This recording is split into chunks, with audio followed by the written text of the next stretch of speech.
السلام علیکم۔ کیا اس کے ناول پہ آپ سب کو ویلکم۔ ایک خوبصورت ناول پیش کر رہے ہیں جس کا نام ہے کبھی راستے کبھی منزلیں۔ ناول کی رائٹر ہے نور بانو محجوب۔ چلیے چلتے ہیں ناول کی جانب۔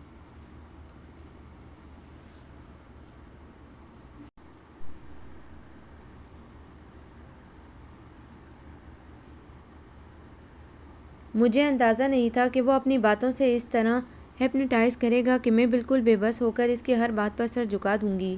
وہ پروگرام بناتا رہا اور میں سنتی رہی۔ اس کی شخصیت میں کوئی ایسی مقناطیسیت ضرور تھی جس نے مجھے ٹرانس میں لے لیا تھا۔ یہ کئی دنوں پیچھے کی بات تھی جب اس نے فون پر کہا، رکشی مجھے تم سے اہم بات کرنی ہے، کل تم اسٹاپ پر آ جاؤ، میں تمہیں پک کر لوں گا۔ میں سن ہو کر رہ گئی، مگر زین میں امی سے کیا کہوں گی؟ دل ایک دم دھڑک اٹھا۔ کچھ بھی کہہ دینا، میں تمہیں جلد فارغ کر دوں گا، اوکے؟ اور میں نے جواب دیے بغیر فون بند کر دیا۔ سوچتی رہی کہ کل کیا ہوگا۔ اگر امی ابو کو معلوم ہو گیا تو ہنگامہ کھڑا ہو جائے گا، جبکہ وہ زین کا نام بھی سننا نہیں پسند کرتے۔ خواہ مخواہ میرے اوپر پہرے بٹھا دیے جائیں گے، لیکن مجھے جانا ضرور ہے، ورنہ کیا پتا وہ خود ہی دندناتا ہوا چلا آئے۔ یہ اچھا نہیں ہوگا۔ رات دیر سے نیند آئی اور پھر دیر سے آنکھ کھلی، مگر کچھ ایسی دیر بھی نہ ہوئی تھی۔ منہ ہاتھ دھو کر میں ڈائننگ ہال میں پہنچی۔ سب لوگ ناشتہ کر رہے تھے۔ میں نے الٹا سیدھا ناشتہ کر کے کالج جانے کی تیاری شروع کر دی، بہت آہستہ آہستہ، تاکہ بڑے بھائی اور پاپا باہر نکل جائیں اپنے آفس کے لیے۔ کوئی یہ کہیں نہ کہہ دے کہ چلو رکشی میں تمہیں کالج ڈراپ کر دوں۔ میں نے باہر جھانک کر دیکھا اور ہینگر سے استری شدہ کپڑے کھینچ کر خواہ مخواہ استری پھیر کر اپنے کو مصروف ظاہر کرنے لگی۔ میرے کان چاپ پر لگے ہوئے تھے۔ وہ قدم کچھ دیر بعد گیٹ کی طرف جا رہے تھے، پھر گاڑی سٹارٹ کرنے کی آواز آئی۔ ان کے جانے کے بعد میں تیار ہو کر کمرے سے نکلی تو امی حسب عادت غصہ کرنے لگی۔ اب بس سے جاؤ گی؟ جلدی تیار ہو جاتی تو گاڑی تمہیں چھوڑتی چلی جاتی۔ ارے نہیں امی، آج مجھے جلدی نہیں تھی، مس فہمیدہ کا پیریڈ خالی تھا، وہ آج چھٹی پر ہیں۔ میں نے بیگ اٹھایا اور خدا حافظ کہتی ہوئی گیٹ سے نکل گئی۔ جانے پہچانے راستوں پر میرے قدم اٹھ رہے تھے۔ میں نے دیکھا زین کار سے ٹیک لگائے میری ہی طرف دیکھ رہا تھا۔ وہ مسکرایا اور گاڑی کا دروازہ کھول دیا۔ میں اس کے برابر والی سیٹ پر بیٹھ گئی۔ دوسری طرف آ کر اس نے ڈرائیونگ سیٹ سنبھال لی۔ کیوں بلایا ہے؟ میں نے استفہامیہ نظروں سے اس کی طرف دیکھا۔ بتا دیں گے چلو تو۔ مختصر سا جواب تھا اس کا۔ اطمینان میرے اندر بے اطمینانی پیدا کر رہا تھا۔ گاڑی انسانی سیلاب کو کاٹتی تیزی سے آگے بڑھ رہی تھی۔ پھر ایک دم اس نے بریک لگایا، ٹائر چیخے اور میں نے چونک کر سامنے دیکھا تو کورٹ کی عمارت نظر آئی اور میرے اندر ٹھنڈی ٹھنڈی لہریں اترنے لگی۔ ہاتھ پاؤں میں عجیب سی سنسناہٹ ہونے لگی۔ میں جلدی سے دروازہ کھول کر باہر آ گئی۔ دل بری طرح دھڑک رہا تھا۔ زین نے آ کر میرا ہاتھ تھام لیا، شاید وہ میری کیفیت بام گیا تھا۔ زین آپ مجھے یہاں کیوں لائے ہیں؟ گھبراؤ نہیں رکشی، یہ ضروری تھا۔ اس کی بڑی بڑی خوبصورت آنکھیں میرے چہرے پر جمی ہوئی تھیں۔ میں نروس ہونے لگی، ہتھیلیاں پسینے سے بھیگنے لگیں۔ اس نے بڑے نرم و گداز لہجے میں کہا، عبدالوہاب خان کا غرور توڑنے کے لیے یہ ضروری تھا۔ میری آنکھوں میں آنسو بھرنے لگے، مگر بڑے ضبط سے اس کے قدم سے قدم ملائے چل رہی تھی، جیسے کوئی بکری چھری کے نیچے آ کر سمجھوتا کر لیتی ہے کہ مرنا تو بہرحال ہے، پھر چیخنے چلانے سے فائدہ۔ میں نے بھی اپنے کو حالات کے سپرد کر دیا تھا، یا یہ کہ میں زین العابدین کے ٹرانس میں تھی۔ مجھے نہیں پتا کہ میں نے مجسٹریٹ کے سوالوں کا کیا جواب دیا، کہاں کہاں دستخط کیے۔ ہوش تو اس وقت آیا جب مجسٹریٹ نے زین کو مبارکباد دی اور اس نے تھینک یو کہہ کر اس سے ہاتھ ملایا۔ آؤ چلو رکشی۔ اس کے ہونٹوں پر فتح مندانہ مسکراہٹ تھی، ہونٹ کھلے جا رہے تھے اور میرے پاؤں من بھر کے ہو گئے تھے۔ میں اس کے ساتھ کھینچی ہوئی جا رہی تھی۔ اس نے دروازہ کھولا اور میں گرنے کے انداز میں سیٹ پر بیٹھ گئی۔ اتنی دیر کے رکے ہوئے آنسوں نے ایک دم یلغار کر دی اور میں دونوں ہاتھ منہ پر رکھ کر سسک کر رونے لگی۔ زین نے گھبرا کر گاڑی سٹارٹ کر دی۔ یہ کیا پاگل پن ہے رکشی؟ خاموش ہو جاؤ، اپنے آنسو پونچھو، لوگ ہم پر شک کریں گے۔ اس نے میری طرف دیکھ کر سرگوشی کے انداز میں ڈانٹا اور میں اپنے آنسو پونچھنے لگی۔ یہ آپ نے اچھا نہیں کیا زین، میری پوزیشن خراب کر دی۔ میں اس گھر کی بیٹی تھی جو اپنے خاندان کی عزت و توقیر کی ضمانت ہوتی ہے۔ لوگ بیٹیوں پر بھروسہ کرنا چھوڑ دیں گے۔ میرے آنسو پھر گرنے لگے۔ اور ایمن بھی تو اسی خاندان کی ایک بیٹی تھی۔ اس کے اوپر ڈھائے ہوئے مظالم نا انصافیاں اتنی جلدی بھول گئیں، اور میرے ساتھ تمہارے عزت و توقیر والے خاندان کے سربراہ نے جو سلوک کیا، اس کے متعلق تمہارا ضمیر کیا کہتا ہے؟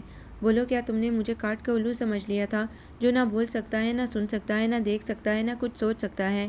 مگر میں ایک جیتا جاگتا ہوش مند انسان ہوں، جو دیکھ بھی سکتا ہے، بول بھی سکتا ہے اور سوچ بھی سکتا ہے۔ کوئی میری عزت نفس مجروح کرے، میں اس کی اجازت نہیں دے سکتا۔ میں نے تم سے صرف نکاح کیا ہے رکشی۔ میں تمہیں گھر پہنچانے کے بجائے کسی ہوٹل میں ایک رات گزار کر بھی تمہیں واپس کر سکتا تھا، اس لیے کہ اب تم میری منکوحہ ہو، لیکن میں تمہارے شفاف دامن پر داغ لگانا نہیں چاہتا تھا۔ یہ میری محبت اور شرافت کا تقاضا ہے، اور اب کیا داغ نہیں لگا؟ یہ نکاح نامہ کیا اس بات کی دلیل نہیں کہ میں بحیثیت بیوی آپ کے ساتھ گھومتی پھرتی رہی ہوں اپنے ماں باپ کی آنکھوں میں دھول جھونک کر؟ کیا میں یہ سوچنے پر حق بجانب نہیں کہ آپ اپنی منہ بولی بہن ایمن پر ظلم و زیادتی اور اس کی موت کا بدلہ مجھ سے لے رہے ہیں؟ نہیں رکشی، ایسا نہیں ہے۔ اس معصوم کے ساتھ جو کچھ ہوا اس کا بدلہ، اس کا حساب اللہ رب العزت ضرور لے گا۔ میں کون ہوتا ہوں کسی سے بدلہ لینے والا، مگر میں اپنا حساب کسی کی طرف نہیں رکھتا۔ عبدالوہاب خان نے جس طرح بے عزت کر کے مجھے اپنی فرم سے نکالا اور گھر پر پہرے بٹھائے، آخر اس کا ری ایکشن کچھ تو ہونا چاہیے تھا۔ صرف اس جرم محبت میں کہ میں تمہیں چاہتا تھا اور میں نے ان سے تمہارا ہاتھ مانگا تھا اور تم بھی مجھے پسند کرتی تھی، یہ بات بھی سب جانتے تھے، اس کے باوجود مجھے رسوا کیا گیا۔ اب تم میری امانت ہو، میں کسی وقت بھی تمہیں لینے آ سکتا ہوں، مگر تنہا نہیں، بارات کے ساتھ۔ اب اس گھر کی عزت و وقار میری عزت اور وقار سے مشروط ہوگی۔ آگے کی ذمہ داری تم پر ہے کہ تم کس طرح میرا دفاع کرتی ہو۔ گھر آ گیا تھا، کچھ دور پر اس نے گاڑی روک دی اور میں جلدی سے دروازہ کھول کر نیچے اتر گئی۔ اللہ حافظ۔ زین نے تیزی سے ٹرن لیا اور زن سے گاڑی نکال لے گیا۔ میں اٹھتی ہوئی گھر دیکھتی رہی، پھر گھر آ گئی۔ شکر تھا کہ میں گھر ٹائم پر پہنچی تھی، سوالوں کی بوچھاڑ سے بچ گئی تھی۔ میں سب سے نظریں چرائے اپنے کمرے کی طرف بڑھی اور دروازہ لاک کر کے بستر پر گر گئی۔ ضبط محال ہو گیا۔ میں تڑپ تڑپ کر روئی، خوب روئی۔ یہ میں نے کیا کر دیا؟ میرے اللہ، میں اتنی کمزور اور بزدل تو نہیں تھی، لاکھ وہ اپنا اپنا سا تھا، مگر میرے اوپر اس کا کوئی حق اور اختیار تو نہ تھا۔ میری بے وقوفی اور خاموشی نے لمحے بھر میں اسے میری تقدیر اور جسم و جان کا مالک بنا دیا اور میں کچھ نہ کر سکی۔ اب میں کس سے کہوں گی کہ نہیں؟ کسی کے نام کا ٹھپا میرے اوپر لگ گیا ہے، میں پرائی ہو چکی ہوں۔ لوگوں کے حلق سے یہ بات کیسے اترے گی؟ یقین کی وہ کون سی منزل ہوگی؟ اونچے شملے والے جو ہمیشہ دوسروں کی نفی اور اپنی من مانی کرتے آئے تھے، اپنی ذات کی نفی کس طرح برداشت کر سکیں گے؟ میں دیر تک روتی رہی، پھر دروازے پر ایک ٹھاپ پڑی اور چھوٹی بہن امبرین کی آواز آئی، آپی کیا سو گئیں؟ میں نے جلدی سے اٹھ کر دروازہ کھول دیا۔ آپی، کھانا لگ گیا ہے۔ ارے آپ نے تو ابھی کپڑے بھی نہیں بدلے، شاور بھی نہیں لیا، کیا بات ہے آپی؟ وہ میری روئی روئی آنکھوں کو دیکھ کر پریشان ہو گئی۔ کچھ نہیں امبرین، میرے سر میں شدید درد ہے، میں کھانا نہیں کھاؤں گی، اگر ہو سکے تو ایک کپ چائے کا بھجوا دو۔ وہ خاموشی سے چلی گئی اور کچھ دیر بعد چائے کا کپ اور گولی لے کر آ گئی۔ آپی پہلے گولی کھائیے، پھر چائے پی کر آنکھیں بند کر کے لیٹ جائیے۔ اس نے گولی اور کپ میری طرف بڑھا دیا۔ شکریہ امبرین۔ میں نے گولی منہ میں رکھ کر کپ ہونٹوں سے لگا لیا اور وہ مطمئن ہو کر چلی گئی۔ اس کے جانے کے بعد میں نے پھر دروازہ بند کر لیا اور بیگ میں سے نکاح نامہ نکال کر دیکھنے لگی۔ اپنا اور زین العابدین کا نام دیکھ کر مجھ پر پھر وحشت طاری ہو گئی۔ جی چاہا اس کے ٹکڑے ٹکڑے کر کے ہوا میں بکھیر دوں، مگر میرے ٹکڑے کر دینے سے بات تو نہیں بدل جائے گی، نکاح کا عدم تو نہیں ہو جائے گا، جبکہ اس کی ایک کاپی زین کے پاس بھی ہے۔ میں اسے تلف بھی کر دوں تب بھی اس کا نکاح نامہ چیخ چیخ کر کہے گا کہ میں اس کی منکوحہ ہوں، اور ایک دن وہ دندناتا ہوا آ جائے گا مجھے لینے، کوئی بھی نہ روک سکے گا۔ پھر کیا کروں گی؟ جو ہونا تھا وہ ہو چکا ہے۔ ہاں، اگر یہی بندھن طرفین کی مرضی اور ہنسی خوشی سے بنتا تو اور بات تھی۔ اب تو یہ کڑوا گھونٹ پینا ہی ہوگا، اس قیامت سے گزرنا ہی پڑے گا۔ اس کی سمجھ میں نہیں آ رہا تھا کہ وہ کیا کرے، کس سے کہے کہ خدارا آنے والے اس طوفان کو روک لو۔ تمہارے امتحان میں کتنے دن باقی ہیں رکشی؟ ایک دن اس کی امی نصرت نے پوچھا تو وہ دہل گئی، آنکھوں میں خوف اتر آیا۔ بمشکل اس نے جواب دیا، ابھی 4 ماہ باقی ہیں۔ مگر آپ کیوں پوچھ رہی ہیں؟ ظاہر ہے میں فائنل کے بعد شاید تعلیم جاری نہ رکھ سکوں، مجھے اس کا اندازہ ہے۔ آپ اور پاپا آگے مجھے پڑھانے کے موڈ میں نہیں۔ وہ اداس ہو گئی، ورنہ میرا ارادہ MSc کرنے کا تھا۔ میں صرف تمہارے امتحانات سے فارغ ہونے کا انتظار کر رہی ہوں۔ تمہاری جلد سے جلد شادی کر دینا چاہتی ہوں۔ تمہارے پاپا نے تیاریاں بھی شروع کر دی ہیں سمر علی کے ساتھ، یقیناً تم خوش رہو گی۔ وہ بڑے باپ کا بیٹا ہے، اگر تمام عمر بیٹھ کر کھائے تو کم نہ پڑے، مگر اس نے اپنا بزنس سنگاپور میں سیٹ کر لیا ہے اور وہاں اس نے کوٹھی بھی خرید لی ہے۔ شادی کے بعد وہ تمہیں سنگاپور لے جائے گا۔ رکشی کے چہرے کا رنگ فک ہو گیا، حلق سے سینے تک کڑواہٹ گھل گئی۔ اس نے بڑی مشکل سے تھوک نکل کر ماں کی طرف سہمی ہوئی نگاہوں سے دیکھا۔ کیا بات ہے؟ تم حوانہ کیوں ہو رہی ہو؟ کیا ہو رہا ہے تمہیں؟ نصرت چونک پڑی۔ کچھ نہیں۔ رکشی اپنی انگلیاں مروڑنے لگی۔ کچھ نہیں تو پھر تم بھی بولو، اپنی رائے دو۔ آپ نے مجھ سے میری رائے مانگی ہے یا فیصلہ سنایا ہے؟ جو آپ نے اور پاپا نے چاہا کر لیا، مگر میں ہرگز اس کے لیے تیار نہیں۔ اب رکشی نے خود کو سنبھال لیا تھا۔ مگر کیوں؟ نصرت بیگم نے تحکم سے پوچھا۔ وقت آنے پر آپ کو سب کچھ معلوم ہو جائے گا، ابھی کچھ کہنا قبل از وقت ہوگا۔ وہ اٹھ کر کھڑی ہو گئی۔ رکشی، نصرت کو غصہ آ گیا، انہوں نے دھاڑ کر اسے مخاطب کیا۔ جی فرمائیے۔ رکشی نے رخ موڑے بغیر پوچھا۔ بیٹھ جاؤ۔ ان کی آواز میں پہلے سے زیادہ دھمک تھی۔ وہ بیٹھ کر شوقی نظروں سے انہیں دیکھنے لگی۔ تمہیں پتہ ہے تمہارا باپ کتنا ضدی اور کتنا سخت گیر ہے، تم نے زین العابدین اور امی کے سلسلے میں اندازہ لگا لیا ہوگا۔ جی ہاں میں جانتی ہوں، مجھے سب پتہ ہے، مگر یہ بھی آپ سن لیں کہ میں بھی اسی ضدی اور سخت گیر باپ کی بیٹی ہوں۔ بہتر یہی ہے کہ آپ یکسوئی سے مجھے اپنی تعلیم پوری کرنے دیں، امتحان کے بعد بات ہوگی۔ وہ جھٹکے سے اٹھی اور ماں کی طرف دیکھے بغیر تیزی سے اپنے کمرے میں چلی گئی اور نصرت بڑی حیرانی سے بیٹی کے تیور دیکھتی رہی اور دنگ ہو کر رہ گئی۔ وقت تیزی سے گزر رہا تھا، کیلنڈر کی تاریخیں ہفتوں اور مہینوں میں ڈل رہی تھیں، دھوپ چھاؤں کا ازلی کھیل جاری تھا اور رکشی کا دم خشک ہوا جا رہا تھا، یہ سوچ کر کہ ماں کے کانوں میں یہ بات کیسے ڈالے، کیسے پہنچائے کہ اس نے زین سے کورٹ میرج کر لی ہے۔ اب اس کے لیے کچھ نہ سوچا جائے، آگے جو قیامت آنی ہے آ جائے، جو طوفان اٹھنا ہے اٹھ جائے، اگر اسی بہانے اس کی موت لکھی ہے تو یوں ہی صحیح، لیکن بلی کے گلے میں گھنٹی کون باندھے گا؟ ماں نے سے امبرین کا خیال آیا کہ شاید وہ یہ کام کر سکے، مگر نہیں، وہ ابھی بچی ہے، اسے اس معاملے سے الگ رکھا جائے تو بہتر ہے۔ پھر اسے اپنی سہیلی زفرین کا خیال آ گیا، وہ رکشی کی بہت پیاری غمگسار دوست تھی، اس کا خیال آتے ہی اس کی آنکھیں چمکنے لگیں اور رکشی دوسرے ہی دن اس کے اسکول پہنچ گئی۔ وہ رکشی سے 1 سال سینئر تھی، اس لیے امتحان دیتے ہی محلے کے ایک پرائیویٹ انگلش اسکول میں لگ گئی تھی۔ پہلے رکشی نے فون پر اسے ٹائم لیا، اس نے کہا تم آ جاؤ، میرا اگلا پیریڈ فری ہے۔ وہ دونوں اسکول کے کینٹین میں جا کر بیٹھ گئیں۔ رکشی نے کہا زفرین تم میرے گھر کے حالات سے واقف ہو، اب تک جو کچھ ہوتا رہا تم اچھی طرح جانتی ہو، اب تازہ خبر یہ ہے کہ میں نے زین سے کورٹ میرج کر لی ہے۔ ہائے، وہ ایک دم اچھل کر کھڑی ہو گئی۔ یعنی تم نے؟ زفرین نے اس کی طرف انگشتِ شہادت اٹھا کر تصدیق کی۔ ہاں ہاں، میں نے زین سے کورٹ میرج کر لی ہے، رکشی نے مکرر کہا۔ تو پھر تمہاری رخصتی کب ہے؟ زفرین نے جواب طلب نظروں سے اس کی طرف دیکھا۔ ابھی بتاتی ہوں۔ رکشی نے پانی کا جگ اٹھا لیا۔ ہوش میں آتی ہو یا ڈال دوں سارا پانی سر پہ؟ او، آ گئی ہوش میں، زفرین نے جلدی سے بیٹھتے ہوئے کہا۔ یار تم نے ایک دم مجھے کنفیوز کر دیا، یہ حادثہ ہوا کب؟ ہاں تم اسے حادثہ کہہ سکتی ہو کیونکہ یہ اچانک میری بے خبری میں رونما ہوا۔ اب پریشان ہوں کہ امی اور پاپا کے علم میں یہ بات کیسے لائی جائے، جبکہ میرے ڈکٹیٹر قسم کے پاپا نے میری شادی بھی سیٹھ غضنفر علی کے عیاش اور اکلوتے بیٹے سمر علی سے طے کر دی ہے۔ آنے والے اس سیل بیکراں سے بچنے کی کوئی صورت بتاؤ۔ زفرین چپ سی ہو کر رکشی کو دیکھنے لگی۔ زین نے کیا کہا ہے؟ اس نے اپنا کوئی ٹائم ٹیبل نہیں بتایا، وہ کہتا ہے میں کسی وقت بھی تمہیں لینے آ سکتا ہوں، تنہا نہیں، بارات کے ساتھ آؤں گا۔ میرا دل بہت گھبرا رہا ہے زفرین، وہ کسی بہت بڑی خوش فہمی میں مبتلا ہے، سمجھتا ہے بیٹی کی محبت اور اپنی عزت کی خاطر عبدالوہاب خان بارات کا سواگت پھولوں کے ہار سے کریں گے اور داماد کو گلے سے لگا کر پیار کر لیں گے۔ نہیں زفرین، ایسا نہیں ہوگا، بلکہ گولیوں سے ان کی توازیں ہوگی، ان میں سے کوئی بھی زندہ واپس نہیں جائے گا۔ میں طوفان کو اپنی طرف بڑھتے دیکھ رہی ہوں، خدا کے لیے زفرین اسے روکو ورنہ میں خودکشی کر لوں گی۔ رکشی کی آنکھوں سے ٹپ ٹپ آنسو گرنے لگے۔ زفرین نے اسے لپٹا لیا۔ دل نہ چھوٹا کرو، یہ طوفان تمہارے آنسوؤں سے نہیں رکے گا۔ یہ بتاؤ کہ تم نے یہ کام برضا و رغبت کیا ہے؟ میرا اشارہ کورٹ میرج سے ہے، تم اس کا ساتھ چاہتی تھی؟ ہاں زفرین، مگر اس طرح نہیں، میں امی پاپا کی رضامندی سے اس کی رفاقت میں آنا چاہتی تھی۔ اس کے باوجود انکل نے زین العابدین کو بے عزت کر کے اپنے آفس سے نکالا اور گھر کے دروازے اس پر بند کر دیے۔ تم یہ باتیں بھول گئی؟ نہیں، میں کچھ نہیں بھولی تھی، اسی لیے میری زبان گنگ ہو گئی تھی کہ مجھے اپنے گھر والوں کی زیادتیوں اور ناانصافیوں کا دکھ تھا۔ زین اور ایمن کے ساتھ واقعی ظلم ہوا تھا، اس لیے میں احتجاج نہ کر سکی، مگر اب خوفزدہ ہوں کہ یہ اونٹ کس کروٹ بیٹھے گا۔ زفرین مسکرائی۔ اونٹ کو فی الحال کھڑا رہنے دو، میں کچھ سوچتی ہوں۔ رکشی نے اسے گھورا۔ میری جان پر بنی ہوئی ہے اور تمہیں مذاق سوجھ رہا ہے؟ مذاق نہیں، میں سیریس ہوں۔ میں کل ہی نصرت آنٹی سے کہہ دوں گی کہ آپ رکشی کی رخصتی کی تیاریاں کریں، زین کے ساتھ، اور کہیں کی نہ سوچیں۔ کیوں، ٹھیک ہے نا؟ مگر کیسے کہو گی؟ رکشی تذبذب میں تھی۔ ارے زبان سے کہوں گی، اور کیسے، یا پھر تم بتا دو۔ زفرین نے اس کی مسمسی صورت دیکھ کر کھلکھلا کر ہنس پڑی۔ تم ہنس رہی ہو، مجھے رونا آ رہا ہے۔ بیٹھے بٹھائے کس مصیبت میں پڑ گئی؟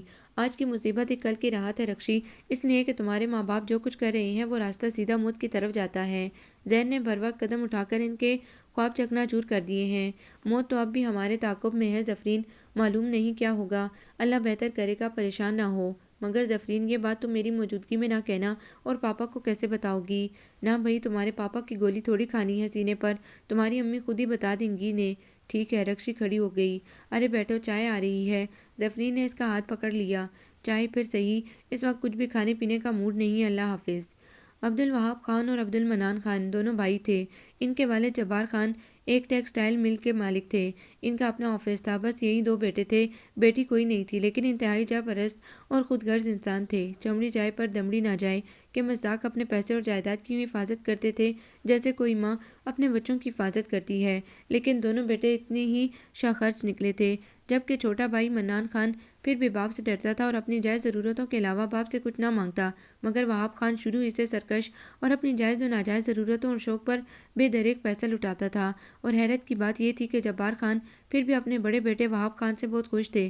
وہ جو کچھ اور جس طرح چاہتا باپ سے لے لیتا اور وہ خوشی سے دے دیتے تھے۔ چھوٹے بیٹے کو ذرا بھی منہ نہ لگاتے تھے کیونکہ وہ ماں کا لاڈلا تھا۔ اس کی کوئی غلط سوسائٹی بھی نہ تھی۔ اس نے تعلیم کے ساتھ کچھ ٹیکنیکل کورس بھی کیے تھے، مگر وہاب نے گریجویشن کر کے چھوڑ دیا تھا۔ باپ نے وہاب کی شادی اپنے ایک مل اونر دوست کی بیٹی سے کر دی تھی، مگر منان کی امی اپنے بھائی کی بیٹی تسنیم کو بہو بنا کر لائی تھیں۔ تسنیم منان کی بھی پسند تھی۔ وہ وہاب کی بیوی نصرت سے کہیں زیادہ خوبصورت اور دلکش تھی۔ نصرت چونکہ ایک دولت مند فیشنیبل خاندان کی لڑکی تھی، اس لیے اسے خود کو بنا سنوار کر رکھنے کا سلیقہ آتا تھا، جبکہ تسنیم ان فضولیات سے نابلد، بغیر میک اپ کے اچھی لگتی تھی۔ نہ اسے کسی سنگار کی ضرورت تھی، نہ اس کا نرم و نازک بے داغ چہرہ کسی کریم پاؤڈر یا فاؤنڈیشن کا محتاج تھا۔ نصرت اس سے حسد کرنے لگی تھی، بظاہر اس سے ہنس بول لیتی تھی، کبھی کبھی یہ بھی پوچھ لیتی تھی تمہارے بے داغ چہرے کی ملاحت کا کیا راز ہے دیورانی جی؟ اور تسنیم مسکرا دیتی، بھابی دراصل ہم نے آج تک باہر کی کوئی چیز استعمال نہیں کی، گھر میں بنایا ہوا گلاب کی خشک پتیوں اور سنگترے کے چھلکوں کا اپٹن، گلاب اور لیموں کا عرق اور گلیسرین، نہانے کے لیے کوئی اچھا سا بیوٹی سوپ، اس کے علاوہ کوئی بھی چیز ہم نے استعمال نہیں کی۔ میری امی اپنے ہاتھ سے اپٹن اور بیوٹی کریم بنا کر دیتی تھیں۔ تسنیم نے ہنس کر کہا تو نصرت کچھ دیر کے لیے چپ سی رہ گئی۔ اور تم شیمپو کون سا استعمال کرتی ہو؟ ماشاءاللہ بال تمہارے بہت خوبصورت بھی ہیں اور لمبے بھی۔ بھابی ہم شیمپو نہیں لگاتے، امی دھلی ماش کی دال کا آٹا پسوا لیتی تھی، اسے سر دھوتی تھی ہمارا، سرسوں کی کھلی سے بھی بال نہایت صاف، چمکیلے اور نرم ہو جاتے ہیں، اور اصلی کھوپرے کا تیل۔ یہ چیزیں امی نے ہمیشہ سب بہنوں کو استعمال کرائیں اور خود بھی لگائیں، اس لیے تو امی کے بال اس عمر میں بھی لمبے اور چمکدار ہیں۔ مگر اب شادی کے بعد آپ کے دیور صاحب نے اصلی چنبیلی کا تیل لا کر دیا ہے مجھے، کہتے ہیں کہ کھوپرے کے تیل کی خوشبو مجھے پسند نہیں۔ تسنیم نے شرمیلی مسکراہٹ سے کہا۔ اوہ اچھا، نصرت ہنس پڑی، چلو تم نے اپنے شوہر کا پیسہ بچا لیا جو میک اپ اور شیمپو پر خرچ ہوتا، سگڑ بیوی ہو۔ اب تسنیم کی باری تھی، مگر بھابی آپ کیا استعمال کرتی ہیں؟ اس نے ڈرتے ڈرتے پوچھا۔ بھائی میری نہ پوچھو، ہماری ساری چیزیں تیل، شیمپو، اپٹن، کریم، پاؤڈر وغیرہ امپورٹڈ ہے، میرے بھائی لندن سے بھیجتے ہیں، نصرت کے لہجے میں فخر بول رہا تھا۔ اچھا بھائی، وہ ہاتھ ہلاتی مسکراتی چلی گئی، اور تسنیم چلتے وقت اس کی کمر کے بل گنتی رہ گئی۔ تسنیم کی صرف ایک بیٹی تھی، ایمن۔ اس کی پیدائش کے بعد وہ بیمار رہنے لگی تھی، کوئی پیچیدگی ہو گئی تھی، لیڈی ڈاکٹر نے کہہ دیا تھا کہ اب مزید ان کی اولاد نہیں ہوگی۔ نصرت کے 3 بیٹے 2 بیٹیاں تھیں، رکشی اور امبرین۔ بڑا بیٹا شہریار، دونوں چھوٹے بیٹے لندن اپنے ماموں کے پاس پڑھتے تھے۔ وہ چھوٹی عمر میں ماموں کے پاس چلے گئے تھے، صرف شہریار ان کے پاس تھا اور بزنس میں باپ کا ہاتھ بٹا رہا تھا۔ دادا دادی کا بھی انتقال ہو گیا تھا۔ جبار خان نے مرنے سے پہلے اپنی جائیداد دونوں بچوں میں تقسیم کر دی تھی، مگر یہاں بھی انہوں نے جانبداری سے کام لیا تھا۔ صرف ایک فلیٹ، اپنا آفس اور کچھ کیش چھوٹے بیٹے کو دیا تھا، باقی وہ 2 منزلہ کوٹھی جس میں ان کی رہائش تھی اور ٹیکسٹائل مل بڑے بیٹے کو دے دی تھی۔ چھوٹے بھائی نے کوئی شکوہ نہ کیا، آفس کا کام تو وہ پہلے بھی سنبھالتا تھا، اب اس نے امپورٹ ایکسپورٹ کا کام تیز کر دیا تھا۔ عبدالوہاب خان کا بڑا بیٹا ایمن سے شادی کرنا چاہتا تھا، لیکن ماں باپ تیار نہیں تھے۔ سب سے زیادہ مخالفت ماں نے کی تھی، وہ اپنے بھائی کی دولت مند حسین بیٹی رتاوا کو بہو بنا کر لانا چاہتی تھی۔ وہاب خان بھی بیوی کی بات پر متفق تھے۔ ماں باپ کے انتقال کے بعد عبدالمنان خان بھی اپنے فلیٹ میں چلے گئے تھے جو انہیں باپ کے ترکے میں ملا تھا، مگر شہریار منع کرنے کے باوجود چچا کے گھر جاتا رہا۔ چچا نے بھی اسے بہت سمجھایا، بیٹا جو کچھ تمہارے والدین کہتے ہیں وہی تمہارے لیے بہتر ہے، تمہاری ضد اور حکم عدولی سے بھائی بھائی کا دشمن ہو جائے گا اور خاندان کا شیرازہ بکھر جائے گا، مگر وہ نہ مانا۔ اسے ایمن نے بھی بہت سمجھایا کہ شہریار اپنی ضد چھوڑ دو، اور نہ کسی کا کچھ نہیں جائے گا، میری زندگی برباد ہو جائے گی، میں تائی اور تایا جان کی بڑی عزت کرتی ہوں۔ وہ رو پڑی تو شہریار نے کہا، ایسا کچھ نہیں ہوگا، مجھے یقین ہے کہ امی اور پاپا مان جائیں گے۔ ایمن اپنے آنسو پونچھ کر مسکرائی، خدا کرے ایسا ہو جائے۔ زین العابدین عبدالوہاب کی مل کا مینیجر تھا۔ وہ خوبصورت پرکشش نوجوان اکثر وہاب خان کے گھر آتا جاتا تھا۔ عبدالوہاب خان کو اس پر بڑا اعتماد تھا، انہوں نے مل کا سارا کام اس پر چھوڑ رکھا تھا۔ وہ تھا بھی بڑا محنتی اور ذمہ دار انسان۔ رکشی کو وہ پسند کرنے لگا تھا، اور رکشی بھی اس کی سحرخیز پرسنالٹی سے کافی متاثر تھی۔ نصرت کو بھی زین بہت اچھا لگتا تھا۔ انہوں نے سوچا تھا اس سے اچھا داماد مجھے کہاں ملے گا، اس لیے وہ زین سے بڑی محبت اور عزت سے پیش آتی تھی۔ زین العابدین کے والدین نہیں تھے، وہ جب کالج میں پڑھ رہا تھا اس وقت ان کے والد اچانک فوت ہو گئے تھے۔ اب وہ کراچی میں اپنی بڑی بہن کے پاس رہتا تھا۔ کچھ عرصے کے بعد تسنیم کا انتقال ہو گیا۔ ایمن پر تو قیامت ٹوٹ پڑی، وہ تنہا رہ گئی تھی۔ اس کا ننیال لاہور میں تھا، نانی کا بھی انتقال ہو چکا تھا، نانا بہت بوڑھے تھے، وہ آ ہی نہیں سکتے تھے، اب گھر میں صرف باپ اور نوکر چاکر تھے۔ کبھی کبھی زین العابدین آ جاتا تھا، اس نے ایمن کو بہن بنایا ہوا تھا، اس کی شوق باتوں سے وہ بہل جاتی تھی۔ شہریار ذہن کا دوست بھی تھا۔ تسنیم کے انتقال کے 1 سال بعد عبد المنان کو اچانک ہارٹ اٹیک ہو گیا۔ وہ اسپتال میں تھے جب عبد الوہاب خان بھائی کو دیکھنے پہنچے تو منان خان نے بھائی کا ہاتھ پکڑ کر التجا کی، ایمن کا اس دنیا میں کوئی نہیں، آپ اسے تنہا مت چھوڑیے گا۔ انہوں نے بھائی کو تسلی دی اور وعدہ کیا وہ ایمن کو اپنی بیٹی بنا لیں گے، وہ تنہا نہیں رہے گی، اتنی تسلی کافی تھی۔ عبد المنان خان مطمئن ہو کر اس دنیا سے چلے گئے اور ایمن روتی دھوتی تایا کے ساتھ ان کے گھر آ گئی۔ نصرت نے ایسا کبھی نہیں چاہا تھا، انہوں نے تو کبھی تسنیم کو بھی زیادہ منہ نہ لگایا تھا، تو اس کی بیٹی کے لیے ان کے دل میں کس طرح گنجائش نکل سکتی تھی، مگر وہ سب کچھ ہو گیا تھا جو انہوں نے کبھی نہ چاہا تھا۔ عبد الوہاب خان بھائی کی محبت میں ان سے کیا ہوا وعدہ بھتیجی کو گھر لا کر نبھا رہے تھے، اور ایمن تائی کی کڑی نگاہوں کی زد میں تھی، مگر شہریار ہلکا پھلکا ہو کر آسمانوں پر اڑ رہا تھا۔ ایمن کو یہ سب کچھ اچھا نہیں لگ رہا تھا، وہ شہریار کے سامنے جانے سے کترانے لگی تھی۔ اس نے گھر کے نظم و نسق کو سنبھال لیا تھا، ایک طرف تو شہریار کی محبت پاش نگاہیں سے اپنے آپ سے بے خبر کر دیتی تھی، دوسری طرف تائی امی کی خنجر نواز نظریں اسے ہوش کی دنیا میں لا کر پٹک دیتی تھی اور وہ بوکھلا کر کمرے میں بند ہو جاتی تھی۔ اکثر راتیں نصرت اور وہاب خان کی لڑتے جھگڑتے گزر جاتی تھی۔ آخر عاجز آ کر شوہر نے کہا، نصرت بیگم، کچھ باتیں مجبوراً کرنی پڑتی ہیں اور کچھ مصلحتاً، چنانچہ میں نے مرتے ہوئے بھائی سے وعدہ کر لیا تھا کہ میں ایمن کو اپنی بیٹی بنا لوں گا، تو مجھے شہریار سے ایمن کا عقد تو کرنا ہی کرنا ہے، اس طرح میرا عہد بھی پورا ہو جائے گا اور بیٹے کی نگاہوں میں میری حیثیت معتبر بھی ہو جائے گی۔ اس کے بعد جو سلوک چاہنا بہو کے ساتھ کرنا میں نہیں بولوں گا۔ گویا انہیں ہر ظلم و زیادتی کی اجازت مل گئی تھی۔ نصرت کے ہونٹوں پر معنی خیز مسکراہٹ آ گئی اور پروگرام کے مطابق شہریار کا نکاح ایمن سے پڑھا دیا گیا، پھر نہایت سادگی کے ساتھ دلہن کو سجا بنا کر اوپر شہریار کی خوابگاہ میں پہنچا دیا گیا۔ ایمن کے نکاح میں زین العابدین بھی شریک تھا، اب اسے اپنے مقصد کا حصول آسان نظر آنے لگا تھا، حالانکہ ابھی تک ایسی کوئی بات سامنے نہیں آئی تھی۔ اس کے باوجود رکشی اور زین بہت خوش تھے۔ نصرت نے کچن کا کام کرنے والی ملازمہ کو نکال دیا تھا اور سارا کام ایمن پر ڈال دیا تھا، وہ تھک کر چور ہو جاتی تھی مگر اس کا کام ختم نہیں ہو پاتا تھا۔ رفتہ رفتہ مشین سے کپڑے دھونے اور استری کرنے والی ماسی کو بھی ہٹا دیا اور اس کا کام بھی ایمن کرنے لگی۔ دبلی پتلی نازک سی تو وہ پہلے ہی تھی، اس پر اتنی مشقت پڑی تو وہ اور کمزور ہو گئی۔ اسی عالم میں اس کے ہاں بچی کی پیدائش عمل میں آ گئی اور وہ بستر سے لگ گئی، پھر اسے کوئی توجہ بھی نہیں ملی، جی چاہا تو کھا لیا ورنہ کوئی پوچھنے والا نہیں کہ تم نے کچھ کھایا ہے کہ نہیں۔ اس پر مسلسل کام نے اسے توڑ کر رکھ دیا۔ بخار آنے لگا تو شہریار کو فکر ہوئی، وہ ڈاکٹر کو لے کر آیا، اس نے دیکھا اور شوہر سے پوچھا، آپ کی مسز نے کتنے دنوں سے کھانا نہیں کھایا؟ ڈاکٹر کے اس سوال پر وہ گھبرا گیا اور ایمن کی طرف دیکھنے لگا۔ ایمن نے نظریں جھکا لی۔ ڈاکٹر نے کہا، دیکھیے مسٹر، پہلے آپ انہیں گرم دودھ میں ڈبل روٹی ڈال کر کھلائیں، اس کے بعد میں نے جو دوائیں لکھی ہیں انہیں استعمال کرائیں، ان کا مینیو خود بنائیں۔ بچے کی پیدائش پر خواتین گھر میں میوہ، سوپ، حلوہ اور جانے کیا کیا بنا کر زچہ کو کھلاتی ہیں، انہیں شاید یہ چیزیں نہیں ملی، آپ ان پر توجہ دیں۔ وہ چلا گیا تو شہریار نے ایمن کے پاس بیٹھ کر رازداری سے پوچھا، کیا بات ہے، تم کچھ کھاتی پیتی نہیں ہو یا کوئی پابندی ہے؟ نہیں شہریار، پابندی کوئی نہیں، میرا خود جی نہیں چاہتا کھانے پینے کو، اس طرح تو مر جاؤ گی تم، کسی کا کچھ نہیں بگڑے گا، میری دنیا ویران اور بچی بن ماں کی ہو جائے گی۔ کسی کی دنیا ویران ہوتی ہے، نہ کوئی بن ماں کا ہوتا ہے، کوئی فرق نہیں پڑتا کسی کے ہونے یا نہ ہونے سے۔ رات آئے گی، پھر دن چڑھے گا، طلوع و غروب کا نظام اسی طرح قائم رہے گا، موسم اسی طرح آتے جاتے رہیں گے، بادل برسیں گے، مست ہوا چلے گی، بہاریں آئیں گی اور خوش کھیتی ہری ہوگی، مگر ان رنگینیوں بہاروں میں میرا کوئی حصہ نہیں۔ آپ میری فکر نہ کریں شہریار، میں اس گھر اور آپ کی زندگی میں کہیں بھی فٹ نہیں، اسی لیے میرا مر جانا ہی اچھا ہے۔ ایمن کی آنکھوں میں آنسو اور خشک ہونٹوں پر ٹوٹی ہوئی سسکیاں لرز رہی تھی۔ میری تو سمجھ میں تمہاری باتیں آتی نہیں، میں امی سے جا کر پوچھتا ہوں یا پھر رکشی سے، گھر میں کیا ہو رہا ہے؟